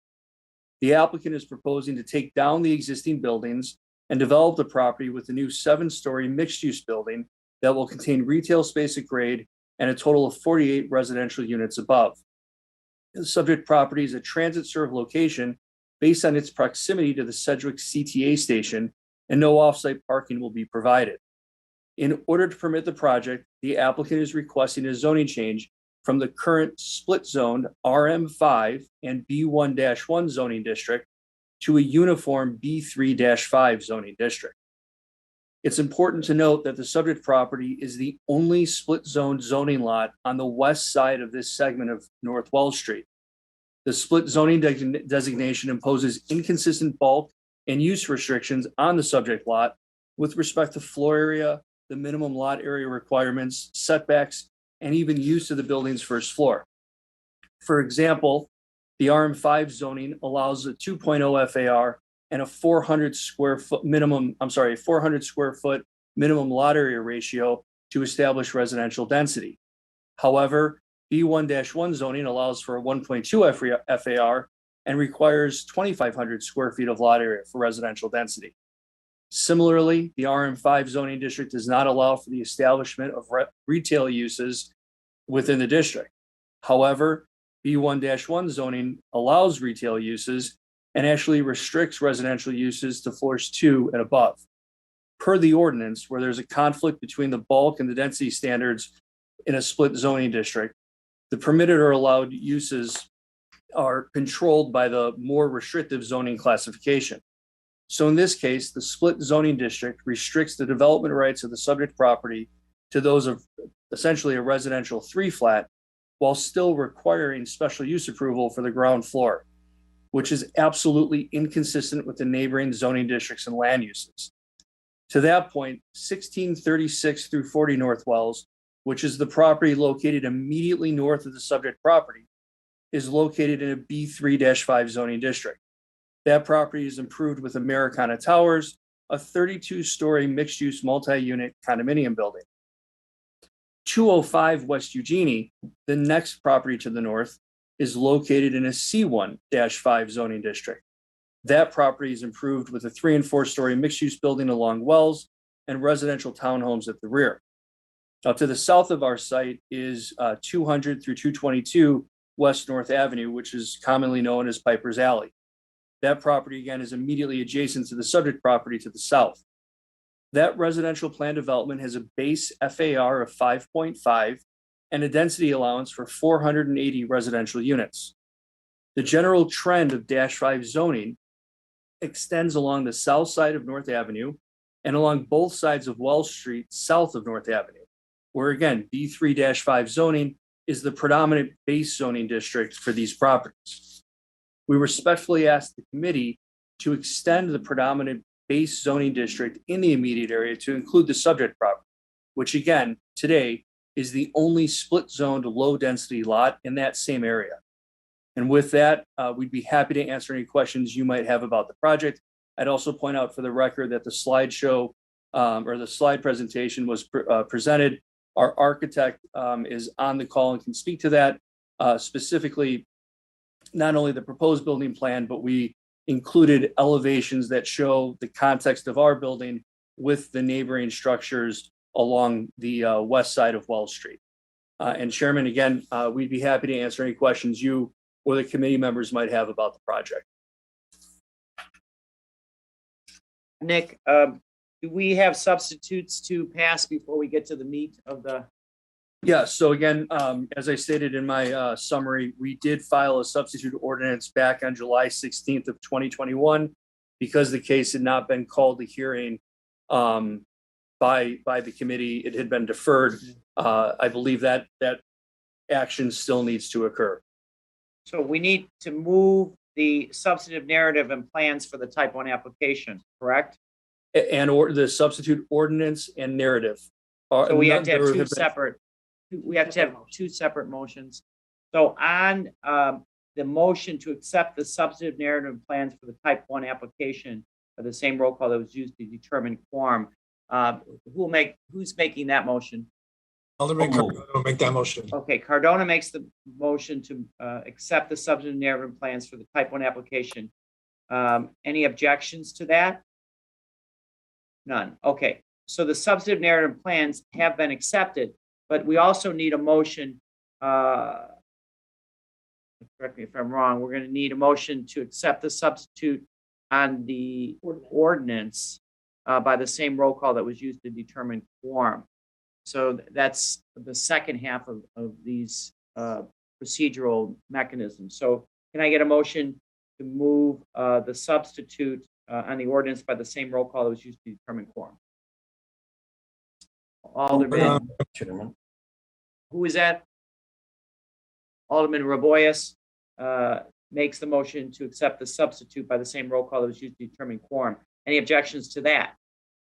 Okay. So now we have the type 1 change and the ordinance change. So now we can open it up for questions and or comments. Alderman Hopkins, would you like to start or finish or both? Yeah, I'll reserve the right to close, Mr. Chairman. Okay. So I think I have a couple of questions. I think, first of all, I know we heard from the high rise to the north. I think Concord Lane, if I'm not mistaken, is what type of community is that? Is that a gated townhouse community? Yes, it is. And that's immediately south of the subject property, a 3-story townhome with a private drive. Yes. Correct. And how does the coach house interact with the townhouses? Well, how is that? I mean, I don't know I know the entrance because it's gated, and I think I might have been in there once in my lifetime, but I don't recall how this coach house interacts or doesn't interact with this townhouse community.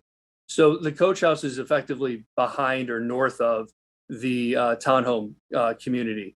Access currently comes from a driveway off of Wells Street that is immediately north of the principal building.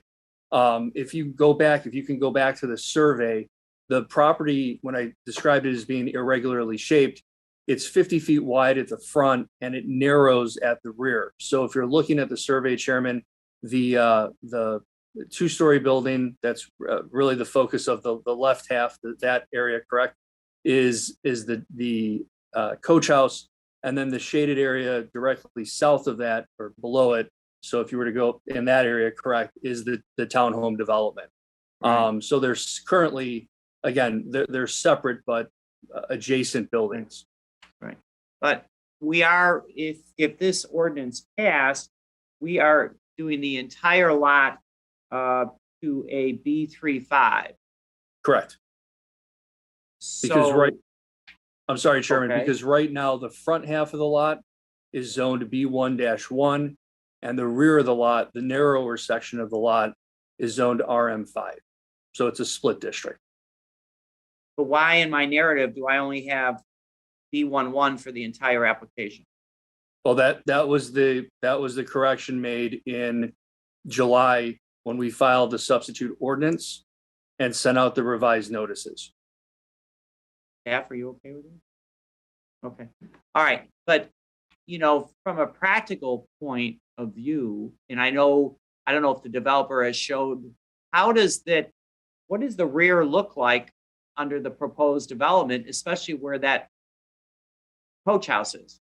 So the coach house would effectively be replaced with open green space. Our plan, as you see right there on the screen, the 7-story building is oriented toward the east half of the lot, and we're proposing open space, green space, almost like open yard at the rear. What functions as the rear of our lot? So those townhomes looking back to the north would look onto open space. All right. Okay. All right. Any other committee members with their hands up or questions before we hear from Alderman Hopkins? I don't see hands up. So, Brian? Yeah, thank you, Mr. Chairman. I am in opposition to this proposal, and I would ask my colleagues to vote no and the appropriate roll call at the appropriate time. And I'll state my reasons. Primarily 3 reasons: site suitability, neighborhood characteristics, and community opposition. With regard to site suitability, as counsel for the applicant did describe this as an irregularly shaped lot, which is not in and of itself necessarily a barrier to comprehensive redevelopment. However, in this case, there is no alley access for this lot. And there currently does exist an off-street footprint which would be removed by the proposed structure. So therefore, you're going from 9 parking spaces off-street down to 0. You also are sacrificing any ability to have off-street ingress and egress, off-street loading, and more importantly, trash collection. Without an alley, there is simply no mechanism for off-street waste collection, which is obviously a problem that is not addressed in the proposal. The current structure has a height of 30 feet. The proposed structure goes up to 76 feet. Current unit count is 5. The proposed redevelopment takes that up to 48. Parking, again, 9 down to 0. A 3-story structure on up to a 7-story structure. So this particular site is completely unsuitable to the proposed redevelopment. In addition to that, the neighborhood characteristic, as council did point out, the suggestion is to rezone this to a B35, and the parcel immediately to the north is in fact a B35. So I can see that point. However, if you look at the dimensions of the footprint, the parcel to the north is approximately 7 times the size of the footprint as the proposed redevelopment site, which is currently B11. The predominant zoning district on this particular block of Wells, if you look at both the east side and the west side of Wells Street, is in fact B13, not B35. So this would be out of character with the predominant zoning designation for the entire 1600 block of North Wells. Community opposition, as was clearly stated, the neighbors have been in opposition to any redevelopment proposal for this site. We did conduct a community meeting without the specifics of this proposal in front of us, but we conducted a community meeting for the general topic of potential rezoning for this site. And after reviewing all the challenges presented and outlined, it was determined that no rezoning should be considered for this site. It can be redeveloped within the parameters of the existing zoning, despite the fact that there is a mixed designation there. That is not an insurmountable problem to a development proposal that would be in greater conformity with the neighborhood characteristics. But this is not that. So I have to remain in firm opposition to this proposal, and I would ask my colleagues to vote no on a motion to do pass.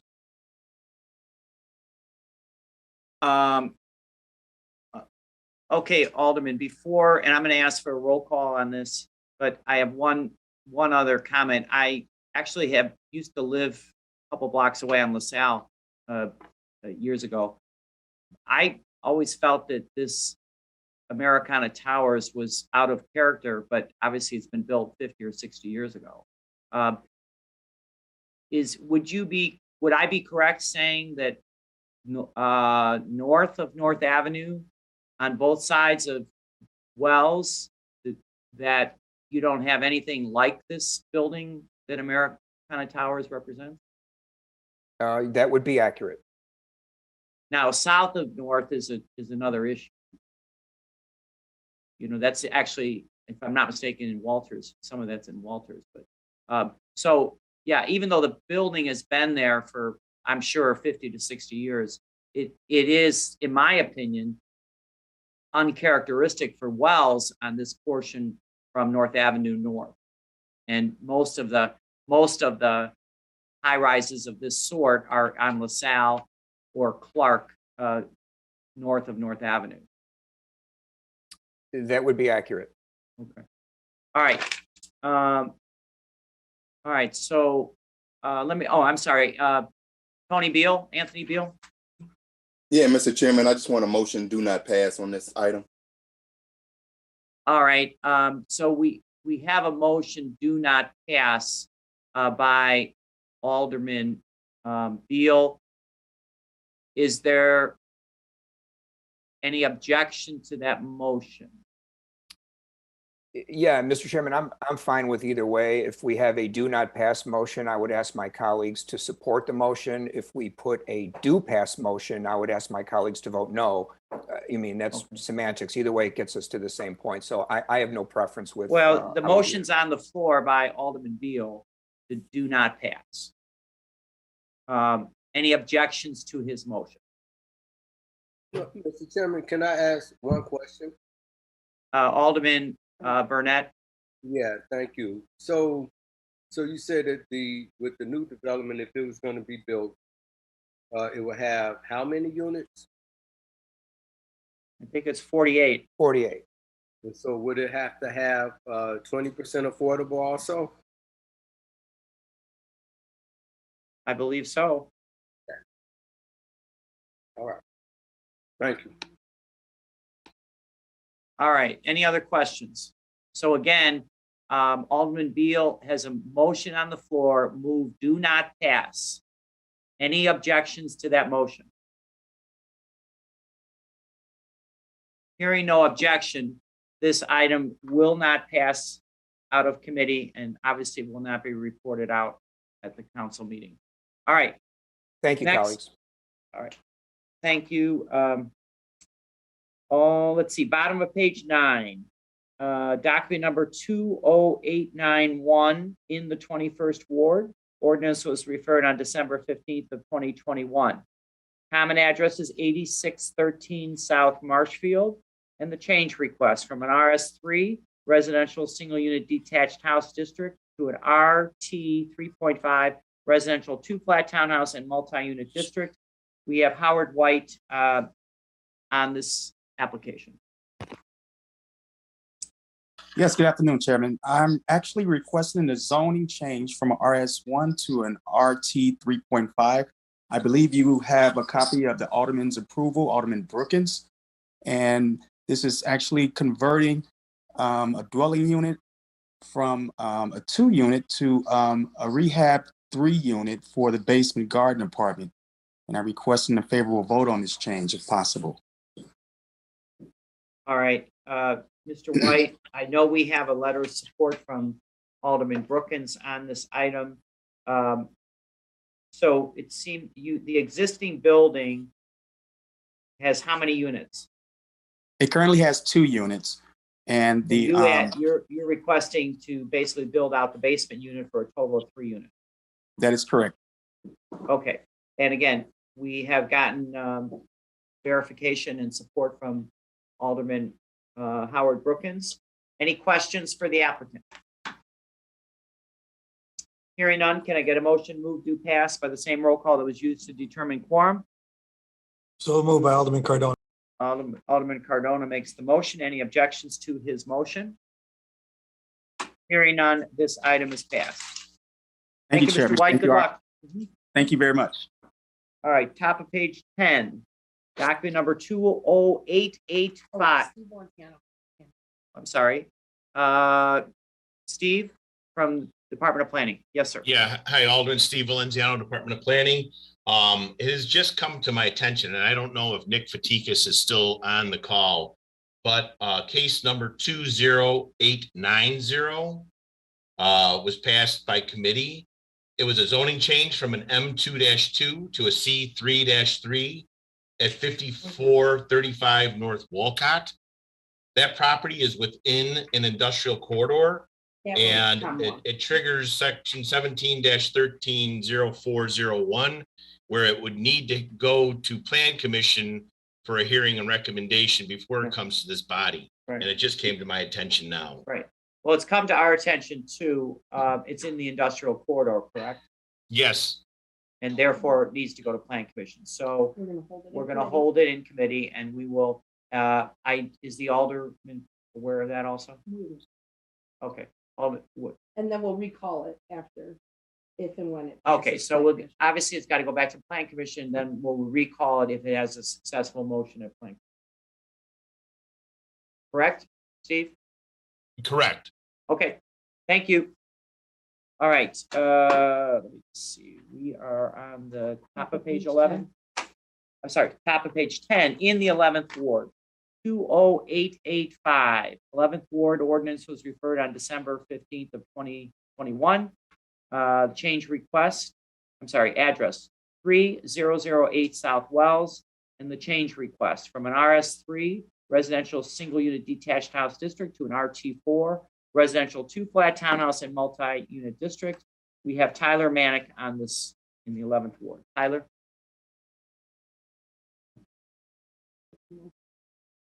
Good afternoon, Mr. Chairman and members of the committee. For the record, my name is Tyler Manick of Shane Banks, Kenny and Schwartz. I'm the attorney for the applicants Ada Lee and Mark Sierra, who own the vacant lot at 3008 South Wells. The applicant seeks to construct a 2-dwelling unit building with a 2-car detached garage. The height of the building will be 38 feet. It is Ada and Mark's intent to reside in one of the units with their newborn child. Ada's parents will reside in the other unit for this multi-generational home. The zoning change requested is from an RS3 single unit district to an RT4 residential 2-flat townhouse multi-unit district. Prior to filing, the applicant met with Alderman Thompson and participated in a community meeting. Following those meetings, Alderman Thompson gave the applicants a letter of support, which has since been provided to the committee.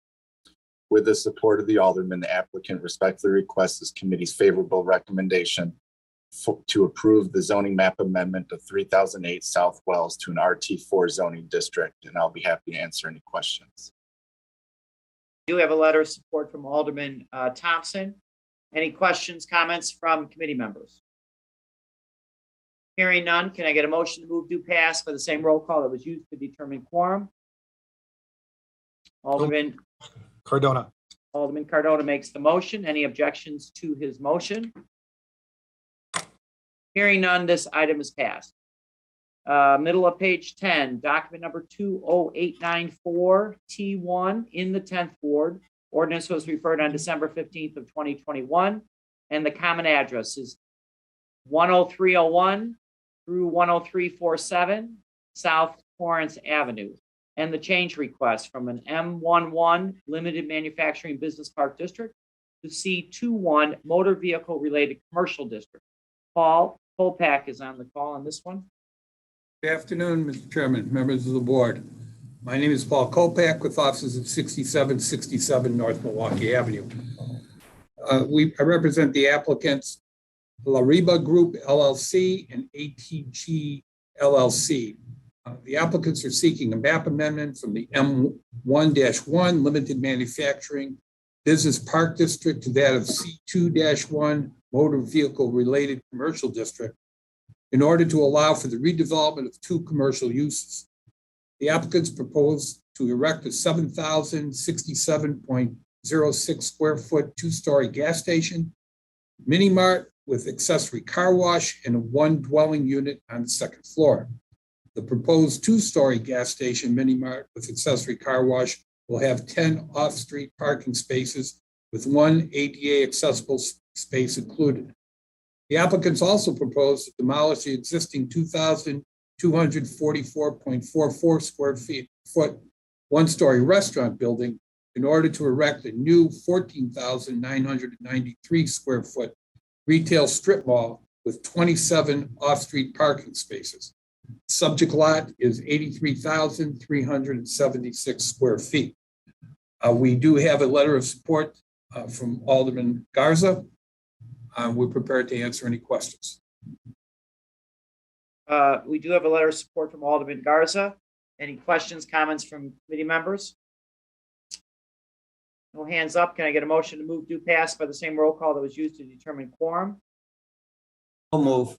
Alderman Raboyes makes that motion. Any objections to his motion?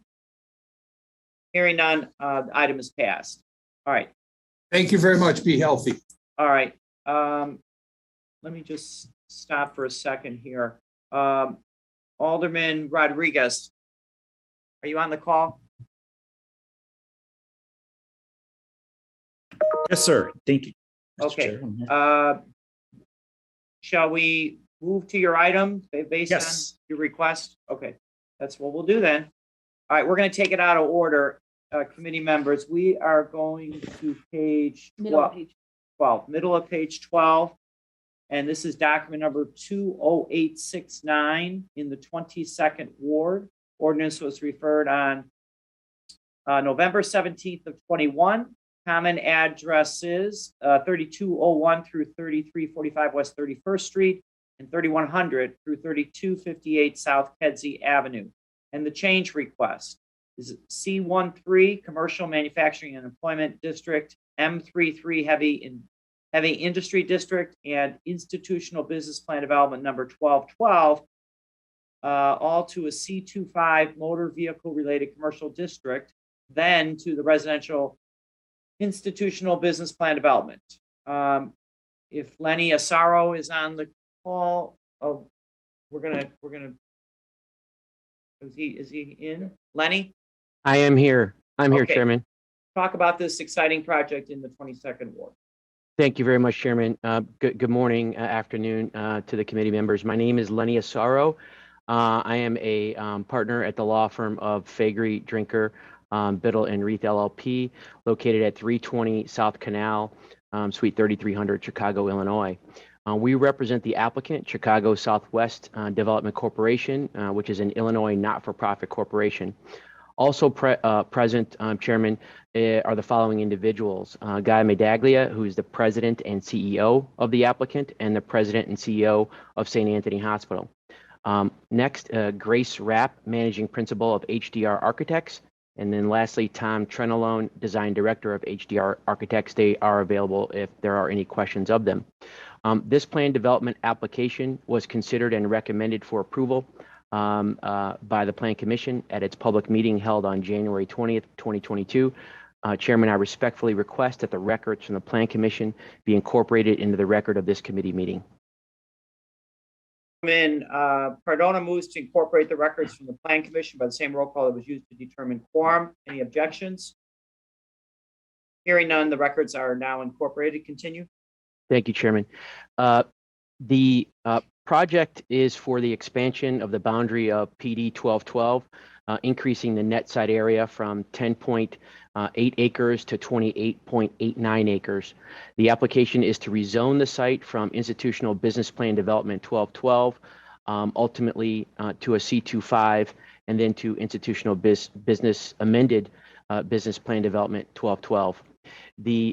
One of the primary purposes of the project is to relocate St. Anthony Hospital from its current location at 2875 West 19th Street to a new 12-story, 240-foot tall building on a mixed-use campus that also includes a medical office building, retail space, outdoor athletic fields, vocational school, surgical center, daycare, office building, parking garage, and accessory uses.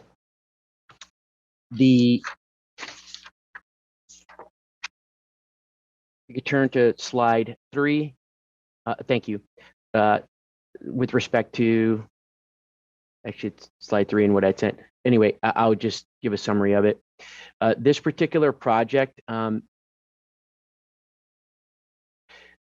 will also contain the outpatient medical office building designed to adapt to the changing trends of the area and neighborhood. It will have a recreational center, an athletic field that will be above the parking garage, retail, small business programs and support services, an accelerator, a hospitality center, and early childhood education and youth programming.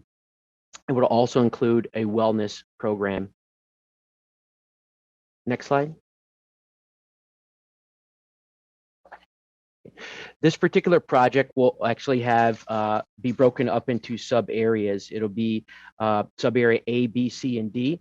The sub area A is where the hospital will be located, and albeit the project will be developed in phases, the complete build out, which is the slide that is shown right now, shows the hospital located at the corner of 31st and Kedzie, the athletic field, which sits above the parking garage at the south western portion of the site, with a parking field at the southeast, along with the retail and other office buildings, and then the daycare facility at the north west side of the site that runs along Kedzie.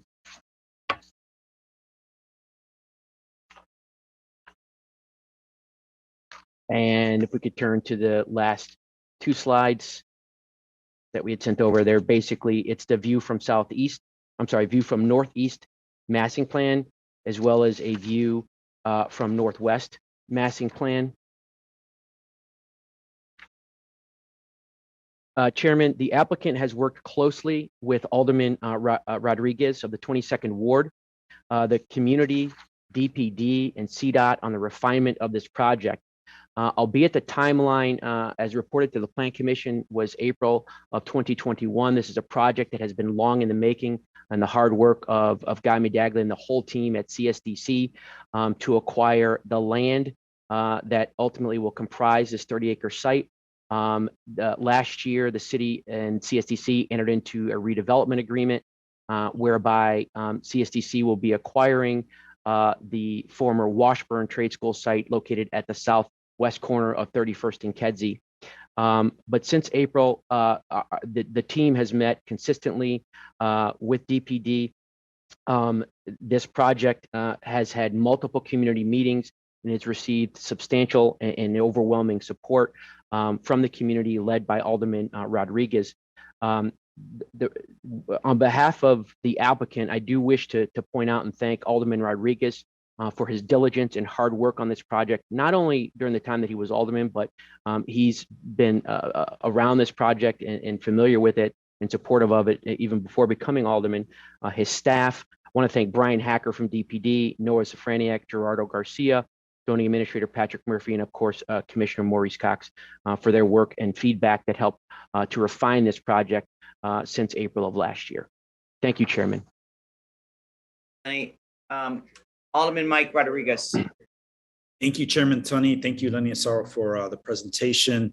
And I'll be brief given Lenny's presentation and given that my colleagues would like to get to lunch, I'm sure. I'm very excited about this project. Our community has been aware of this project for a long time, has significant community support. I've received several hundred letters of support for this project, and we've had a number of community meetings. It's gone through a lot of changes that have, I think, are beneficial to the project, to the community, and to our city as a whole. This is a great project where we're going to build a new hospital on the southwest side of Chicago, an existing hospital that's been in our community for several generations.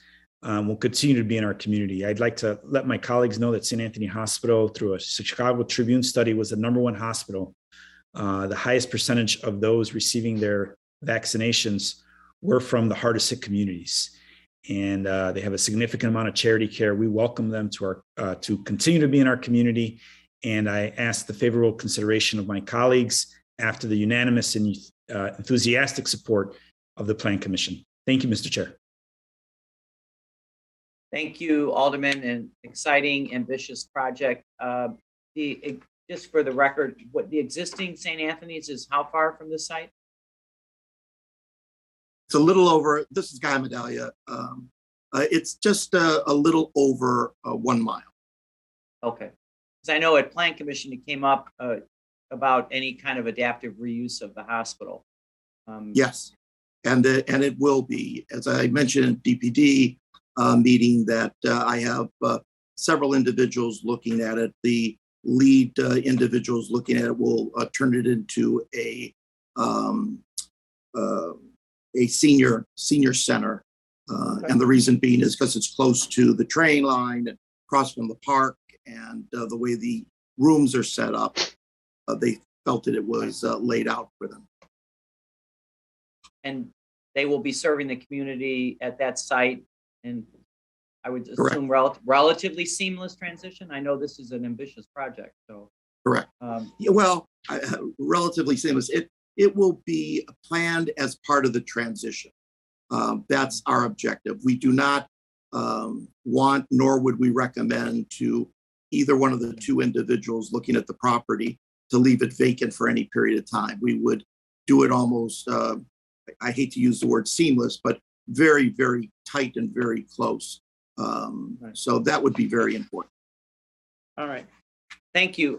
Questions for the team and the alderman? Alderman Raymond Lopez. Thank you, Chairman. Thank you, members of the committee. Actually, I just have one simple question. First off, I think this is a great project. Congratulations to our colleague.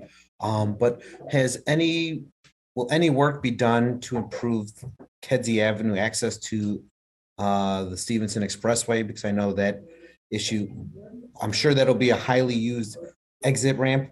Are we going to see CDOT or the developers work to try to correct and upgrade that area as well? Yes, Alderman Lopez, this is Guy Medallia again. Actually, we have been working with CDOT.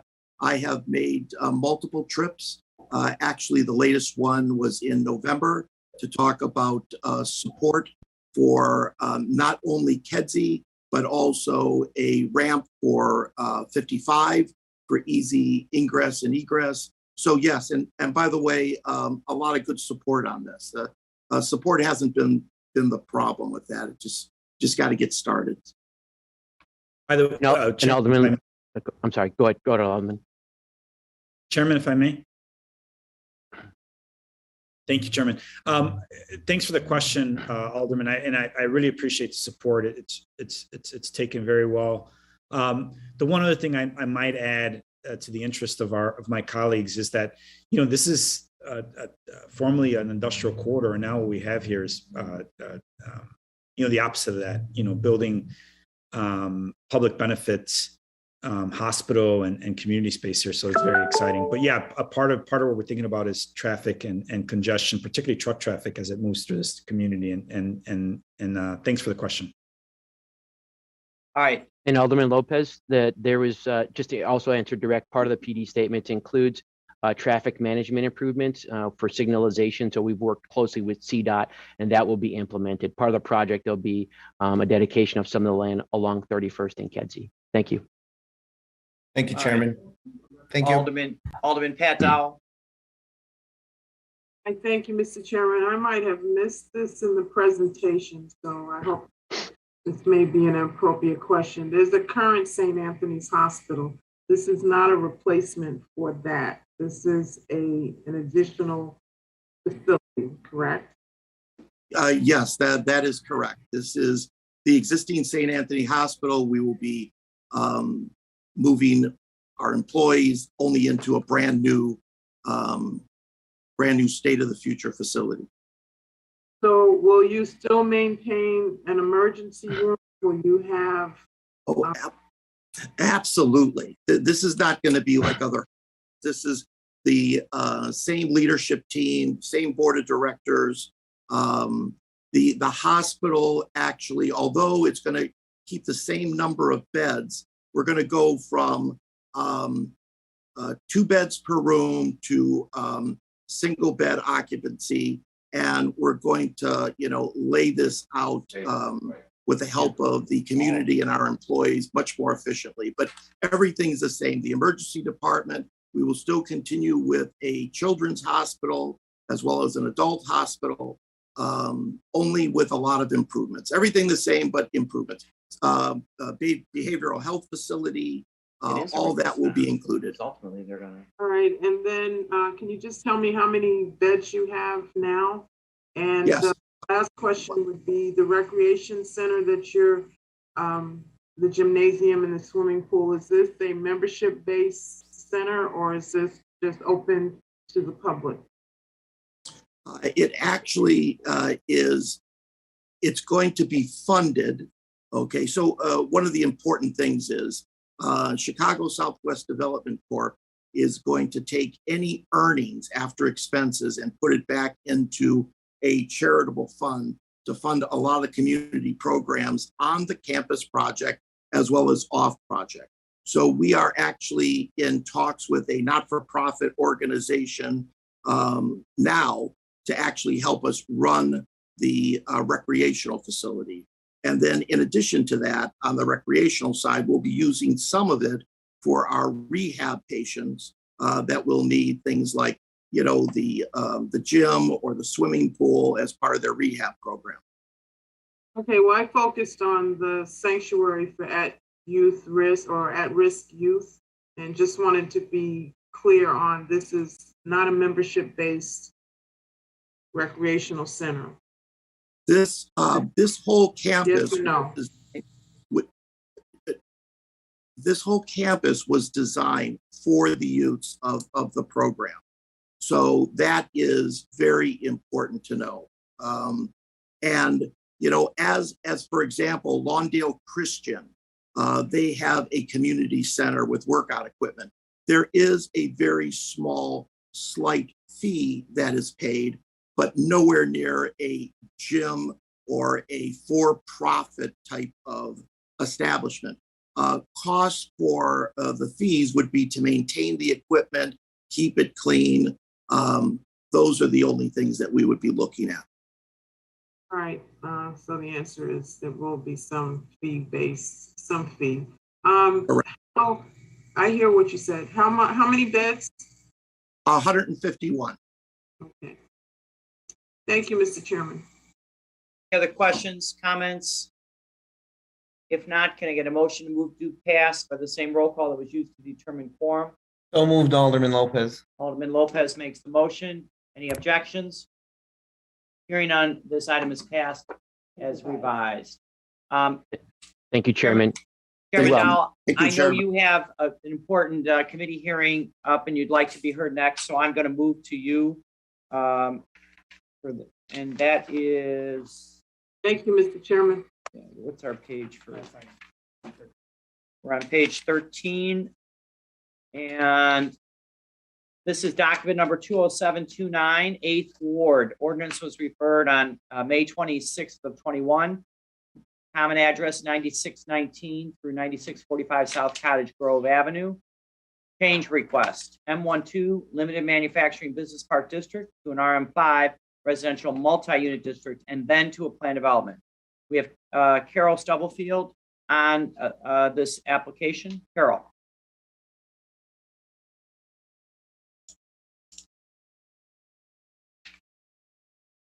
Thank you, Mr. Chairman, members of the committee. For the record, can you not hear me? Hold on a second. Hold on a second. I don't mean to. I'm going to short circuit you on this one because I spoke. Can you hear me? Hello, this is Carol Stubblefield. Yeah, Carol, can you hear me? Yes, I can, sir. Okay, I made a mistake. I'm gonna have to hear you a little bit later because I was Going to the top page of that. okay, so I made a mistake reading it into the record. Okay. I am moving in on behalf of Chairman Dowell. I'm going to page 11 at the top. And I have document number 20884 T1 in the 3rd Ward. Ordinance was referred on December 15th of 2021. Common address is 4009 through 4011 South Wabash. And the change request, M13 Limited Manufacturing Business Park District to B22 Neighborhood Mixed Use District. Our attorney on this is Liz Butler.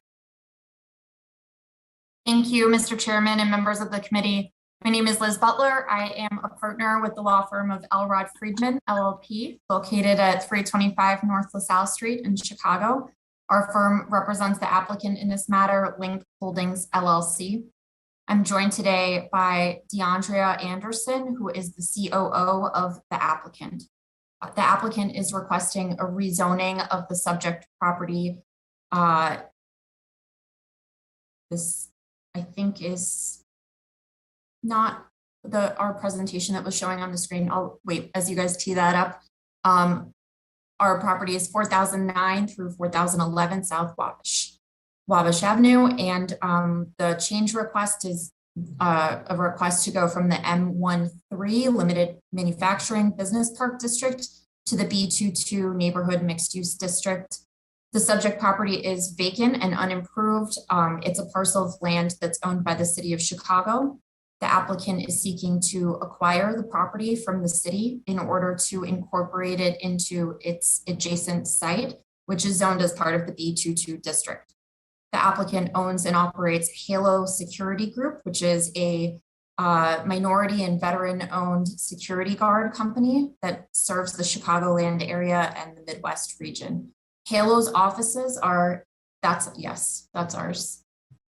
Halo's offices are located at 4007 South Wabash, immediately adjacent to and to the north of the subject property, and you can see that on your screen now. Halo's offices are in the building labeled as parcel A, and the subject property is labeled as parcel B in the slide that's showing on your screen right now. The property will be improved with a 5 parking space surface parking lot and landscaped area that will serve Halo's operations next door. The requested rezoning is a condition of the city's agreement to sell the property to the applicant. The applicant worked with the Department of Planning and Development staff who reviewed the site plan and provided feedback and input on the layout and design of the parking lot. The proposal was also presented to the Community Development Commission at its hearing on January 18th. The CDC voted unanimously to authorize the sale. The proposal will reactivate what is currently a vacant and underutilized parcel that's owned by the city, and will put it back into productive use by a Chicago-based small business. Alderman Dowell issued a letter of support for the project, and a copy of that letter was submitted to the committee in advance of this hearing.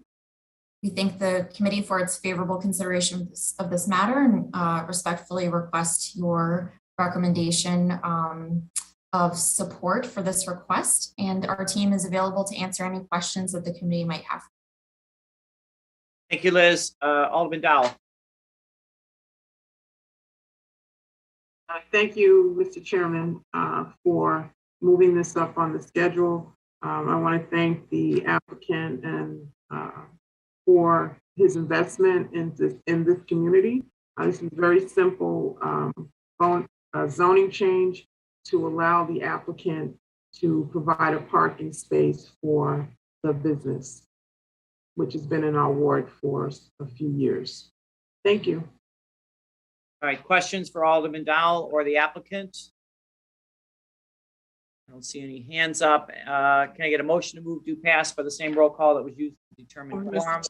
Alderman Austin. Alderman Austin makes that motion. Any objections to her motion? Hearing none, the item is passed. All right. Thank you. Okay, thank you, Chairman. All right, now, bottom of page 10, we're going back to the regular order. Document number 20900, 8th Ward. Ordinance was referred on December 15th of 21. The common address is 8344 South Anthony Avenue.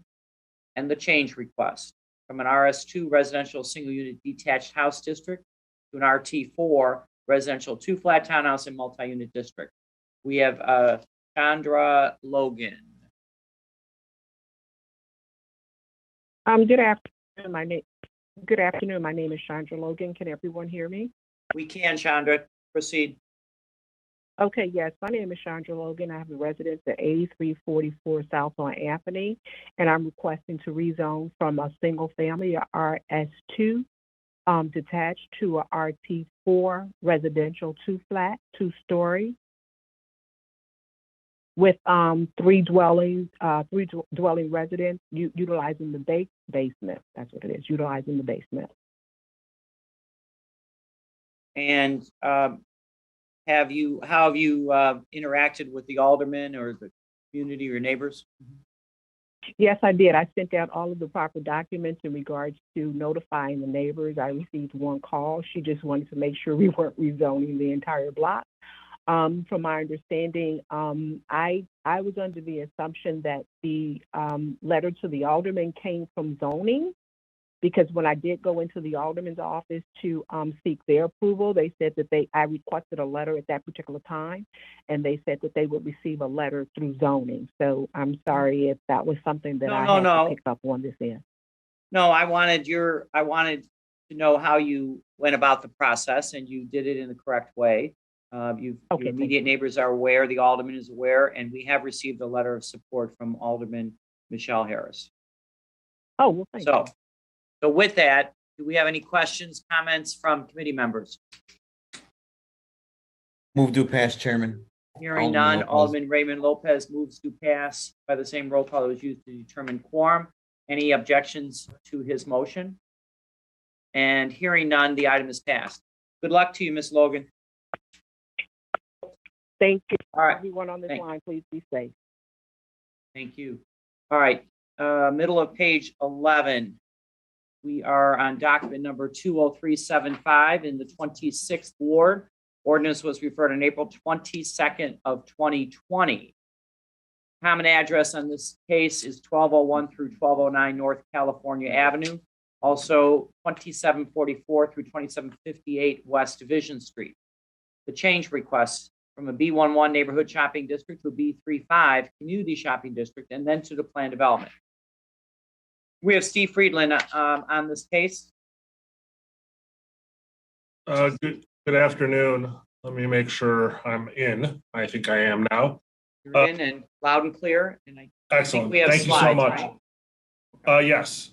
So, Mr. Chairman, my name is Steve Friedland with the law firm of Applegate and Thorne Thompson, here on behalf of the applicant, Hispanic Housing Development Corporation, for a planned development at the northeast corner of California and If you can go to the next slide. I will say that on the, maybe the next one after that, please.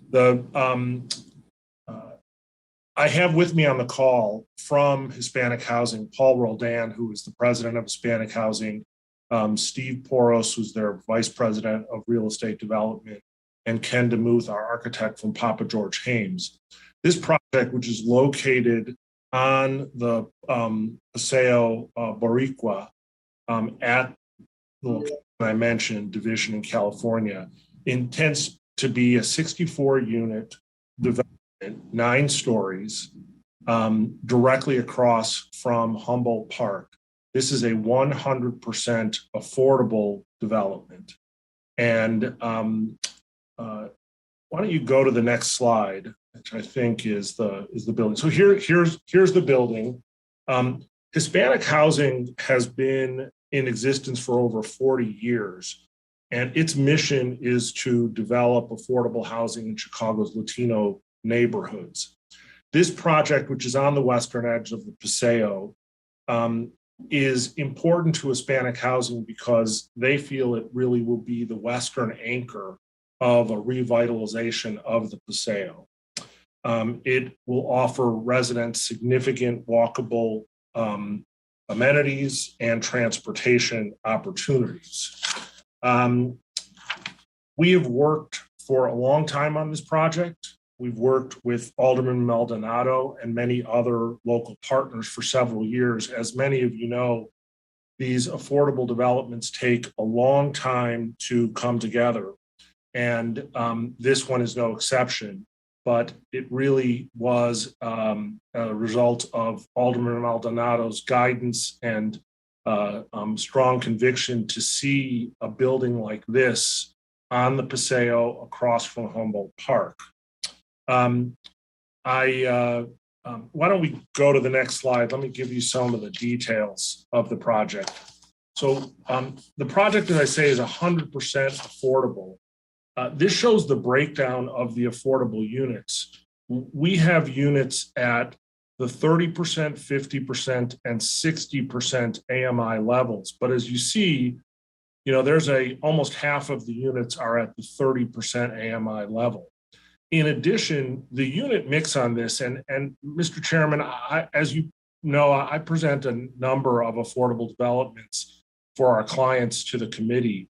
This one is somewhat unique in that 40 of the units in this building are 3-bedroom units. This is truly a family development, an affordable family development with 40 3-bedroom units and 15 2-bedroom units. So, the opportunity for people to live across the street from Humboldt Park in a beautiful new building is really kind of unprecedented. If you go to the next slide, I would just touch on some of the significant benefits that we, will be providing with the project. Obviously, there's significant public infrastructure improvements with respect to sidewalk and road work. We have, we believe, a strong social impact on this community by retaining affordable housing in an area which is gentrifying. There will be retail on the first floor, which adds economic traffic to Division Street. And obviously the affordable housing that we spoke to, significant job creation through construction. We did want to mention that Hispanic Housing will have a youth build construction apprenticeship program, which will allow young people to get involved in the trades, which is very important as well. The final thing I would say before taking questions and letting anybody from our team speak is that this was a process that took some time because we did work with the Department of Planning and Development on revisions to our plans to come up with the design that we ultimately are presenting to you, which again, I think the team is very proud of, and we're hoping that all of you on the committee view it as a wonderful addition to this neighborhood. With that, we'll certainly take any questions you might have. Thank you, Steve. Mr. Chairman, I'm sorry, one thing I forgot. This is a plan development. We did go to the Plan Commission on December 16th. So we would appreciate it if the committee would incorporate the findings and proceedings of the Plan Commission into the record. So Alderman Cardona moves to incorporate the records from the Plan Commission by the same roll call that was used to determine quorum. Any objections? Hearing none, the records are incorporated. Your presentation, I believe, is complete. I know as a member of Plan Commission, Alderman Maldonado spoke very strongly in his support. I don't think he's on the call today. No, he's not. Do we have questions, comments?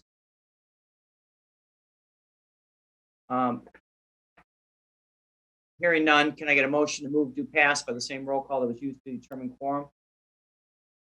Alderman Wagasback makes that motion. Any objections to his motion? Hearing none, this item is passed as revised. All right.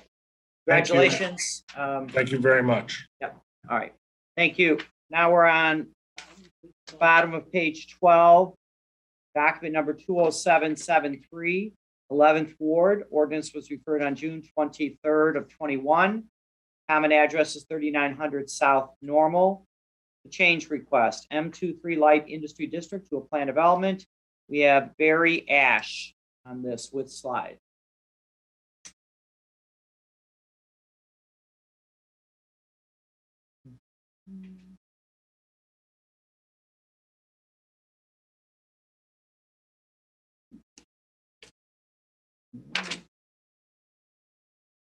Mr. Ash?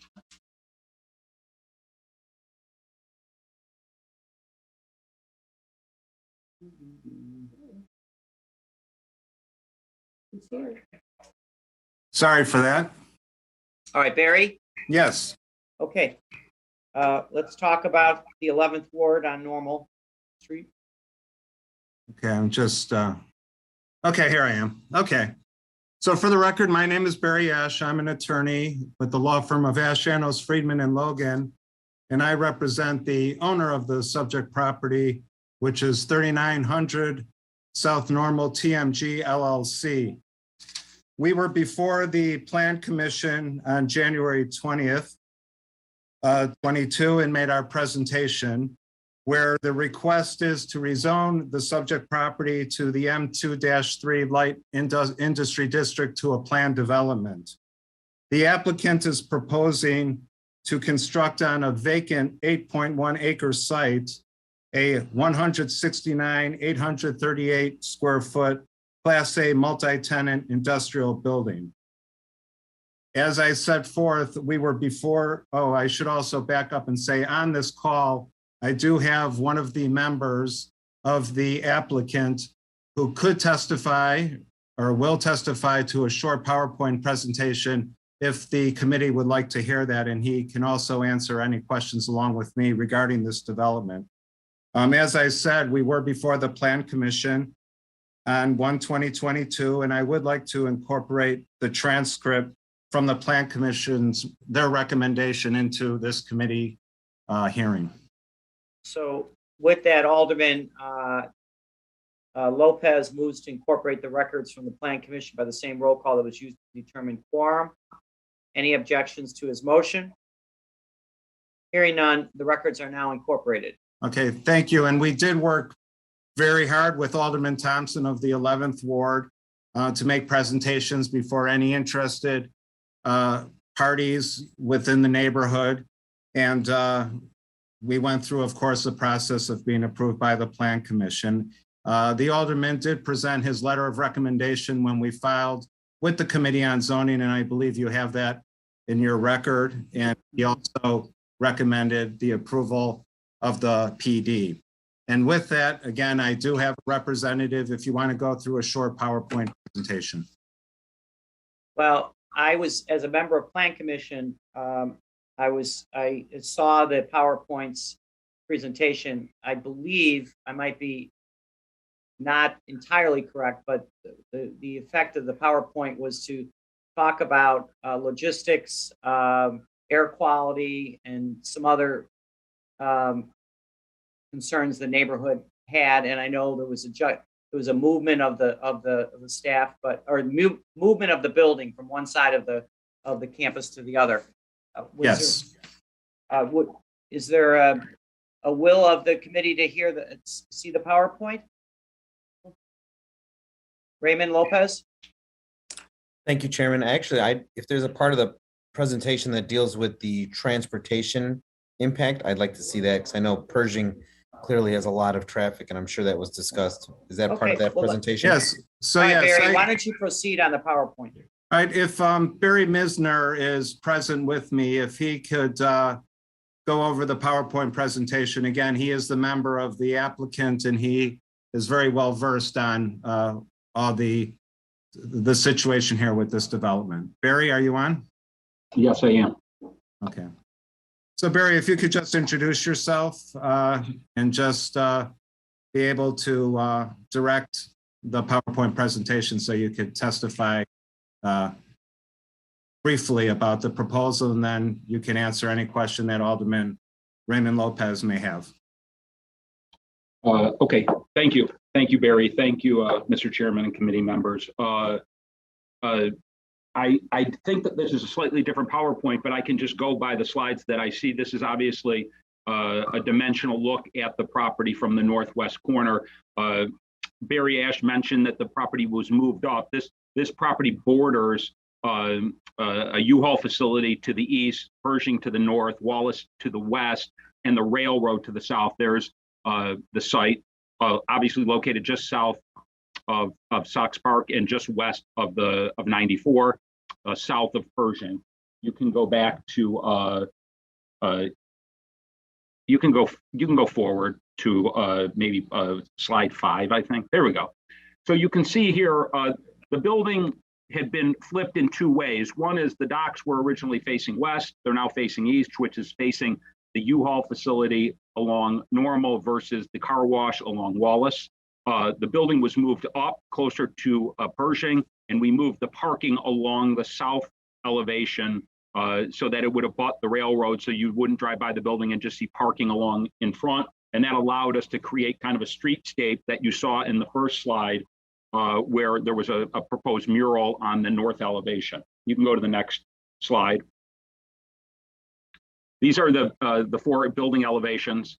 The one on the top being the west, that's where the office entrances would be for the tenants, up to 4 tenants. That would face, again, Wallace, the car wash facility. The second elevation, which is north along Pershing, that's where we're creating the streetscape.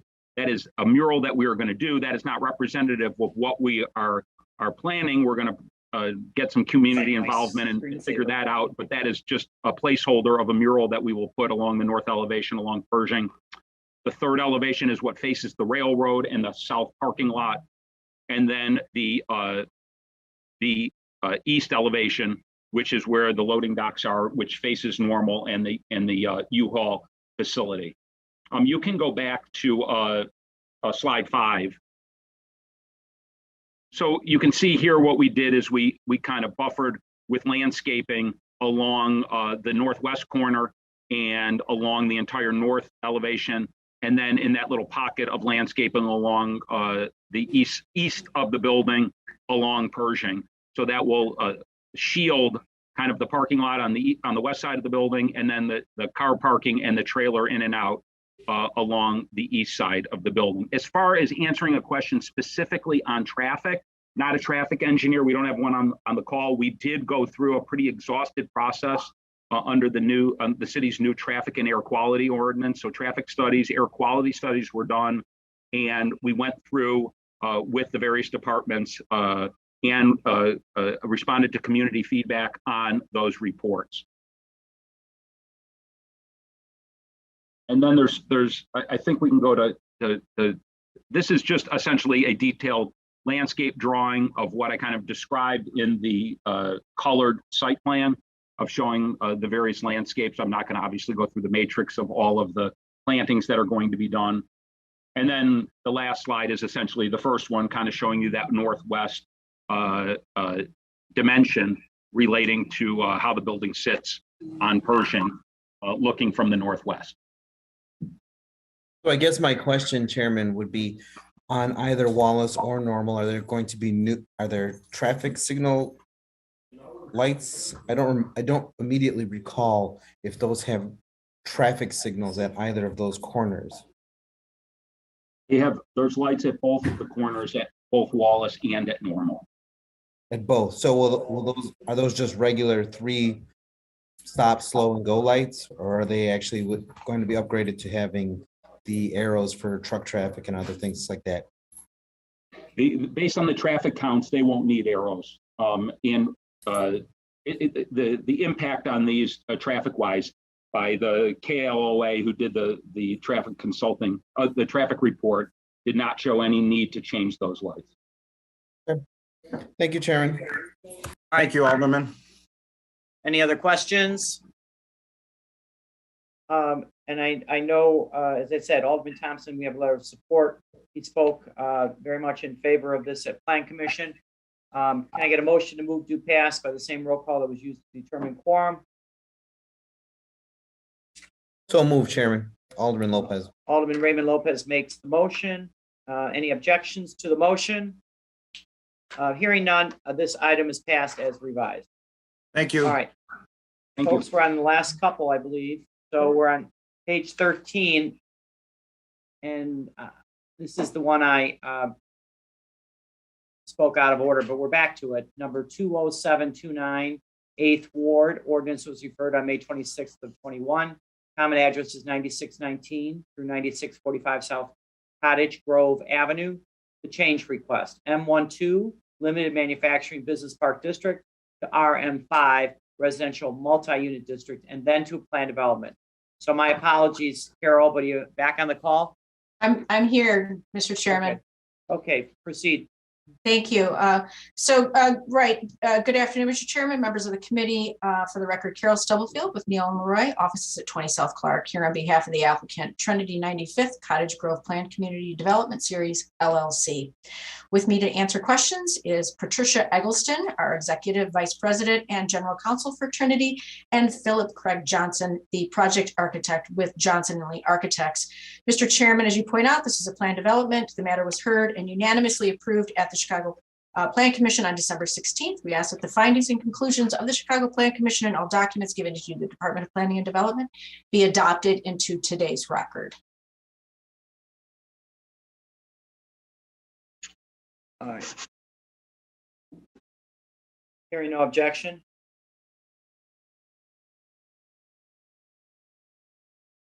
Okay. Let me repeat. I got distracted by staff again. All right. Alderman Lopez moves to incorporate the records from the Plan Commission by the same roll call that was used to determine quorum. Any objections? Hearing none. Carol, please proceed. Right. Mr. Chairman, I want to point out also that we should have a substitute ordinance on this matter. The rezoning is from an M12 to a B23 neighborhood mixed use district and not the RM5. The matter was re-noticed prior to the Plan Commission. Okay, so that was incorporated in the records from the Plan Commission, that zoning change. So we don't need any further action. Okay, perfect. Okay. So the proposed residential business plan development is for the construction of a much needed 132 unit affordable senior housing project in the Pullman community area and the Cottage Grove Heights neighborhood. The senior housing project is adjacent to the applicant's existing 23-acre development and is part of the applicant's development vision and plan for the area. This is a transit-served location and the project will be developed in phases. Phase 1 construction, including 70 units and 44 parking spaces, is anticipated to start in the fourth quarter of 2022 and be completed in the fourth quarter of 2023. Phase 2 will follow the construction and lease up of phase 1. The proposed project, as I mentioned, is an affordable senior housing development that is subject to the 2021 Affordable Requirements Ordinance. That said, Trinity plans to exceed the ordinance requirements, and of the 70 units planned for phase 1, Trinity will provide 16 units at 30% AMI and 54 units 60% AMI.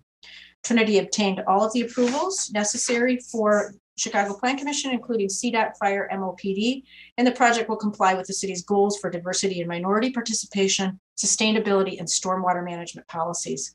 The applicant has complied with all notice requirements and has the full support of the community and Alderwoman Michelle Harris, who I believe is either on the call or her staff is on the call to express her support for this project. That completes our testimony this afternoon. We respectfully request your approval of this matter, and the team is available to answer any questions. Thank you.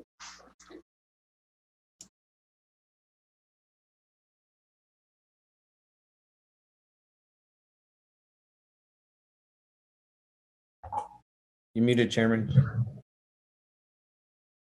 All right, we have a letter of support from Alderman Harris.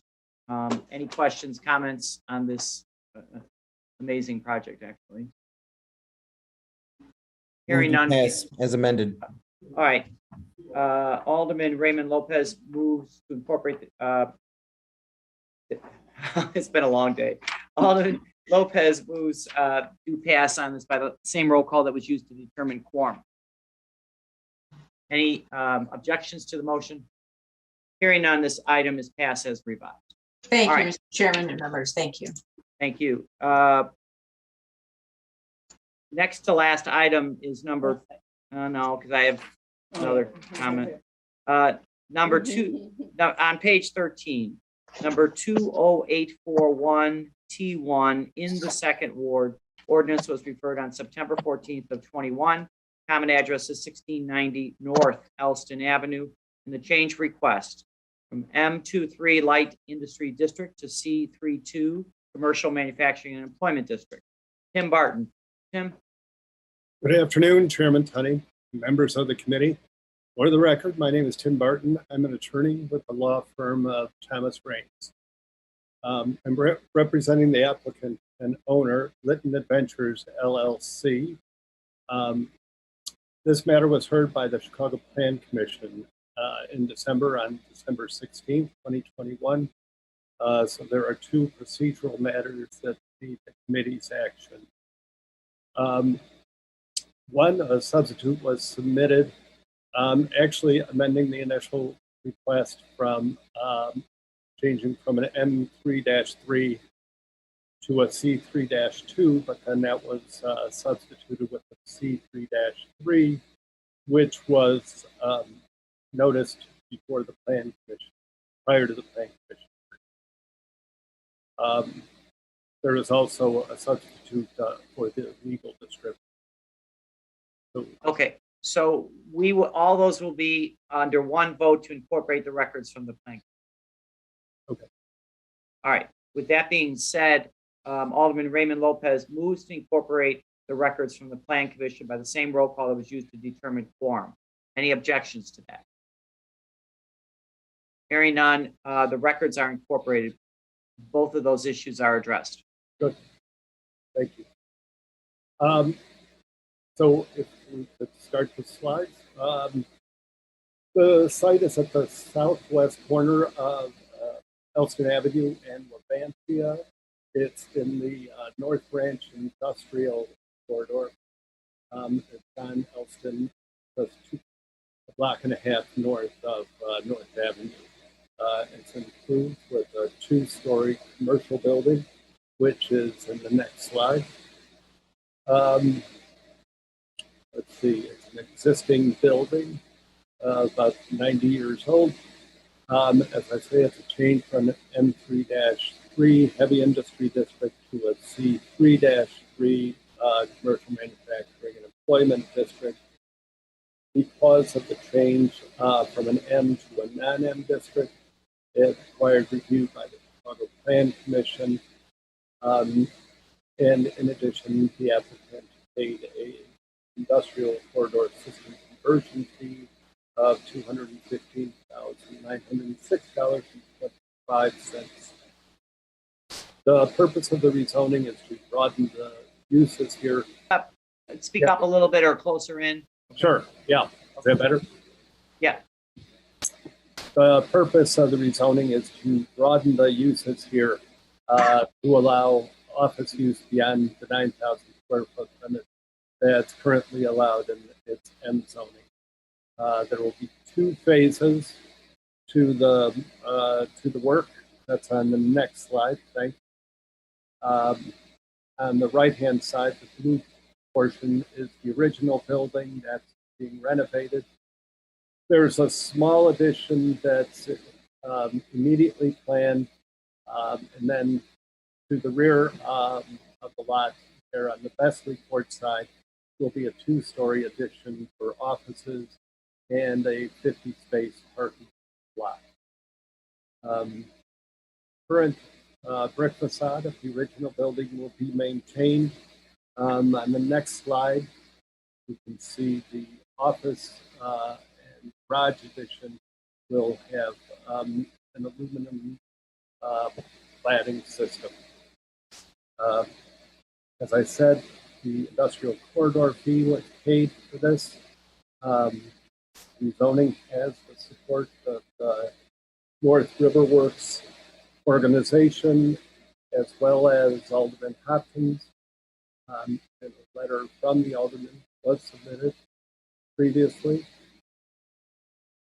This is the first floor plan showing the parking at the rear and office space.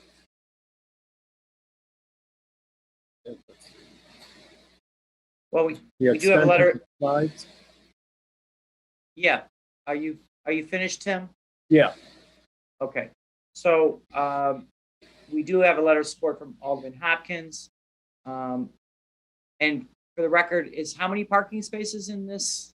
50. Okay. Well, comments, other questions? Alderman Hopkins, I see you on the call. Would you like to discuss this?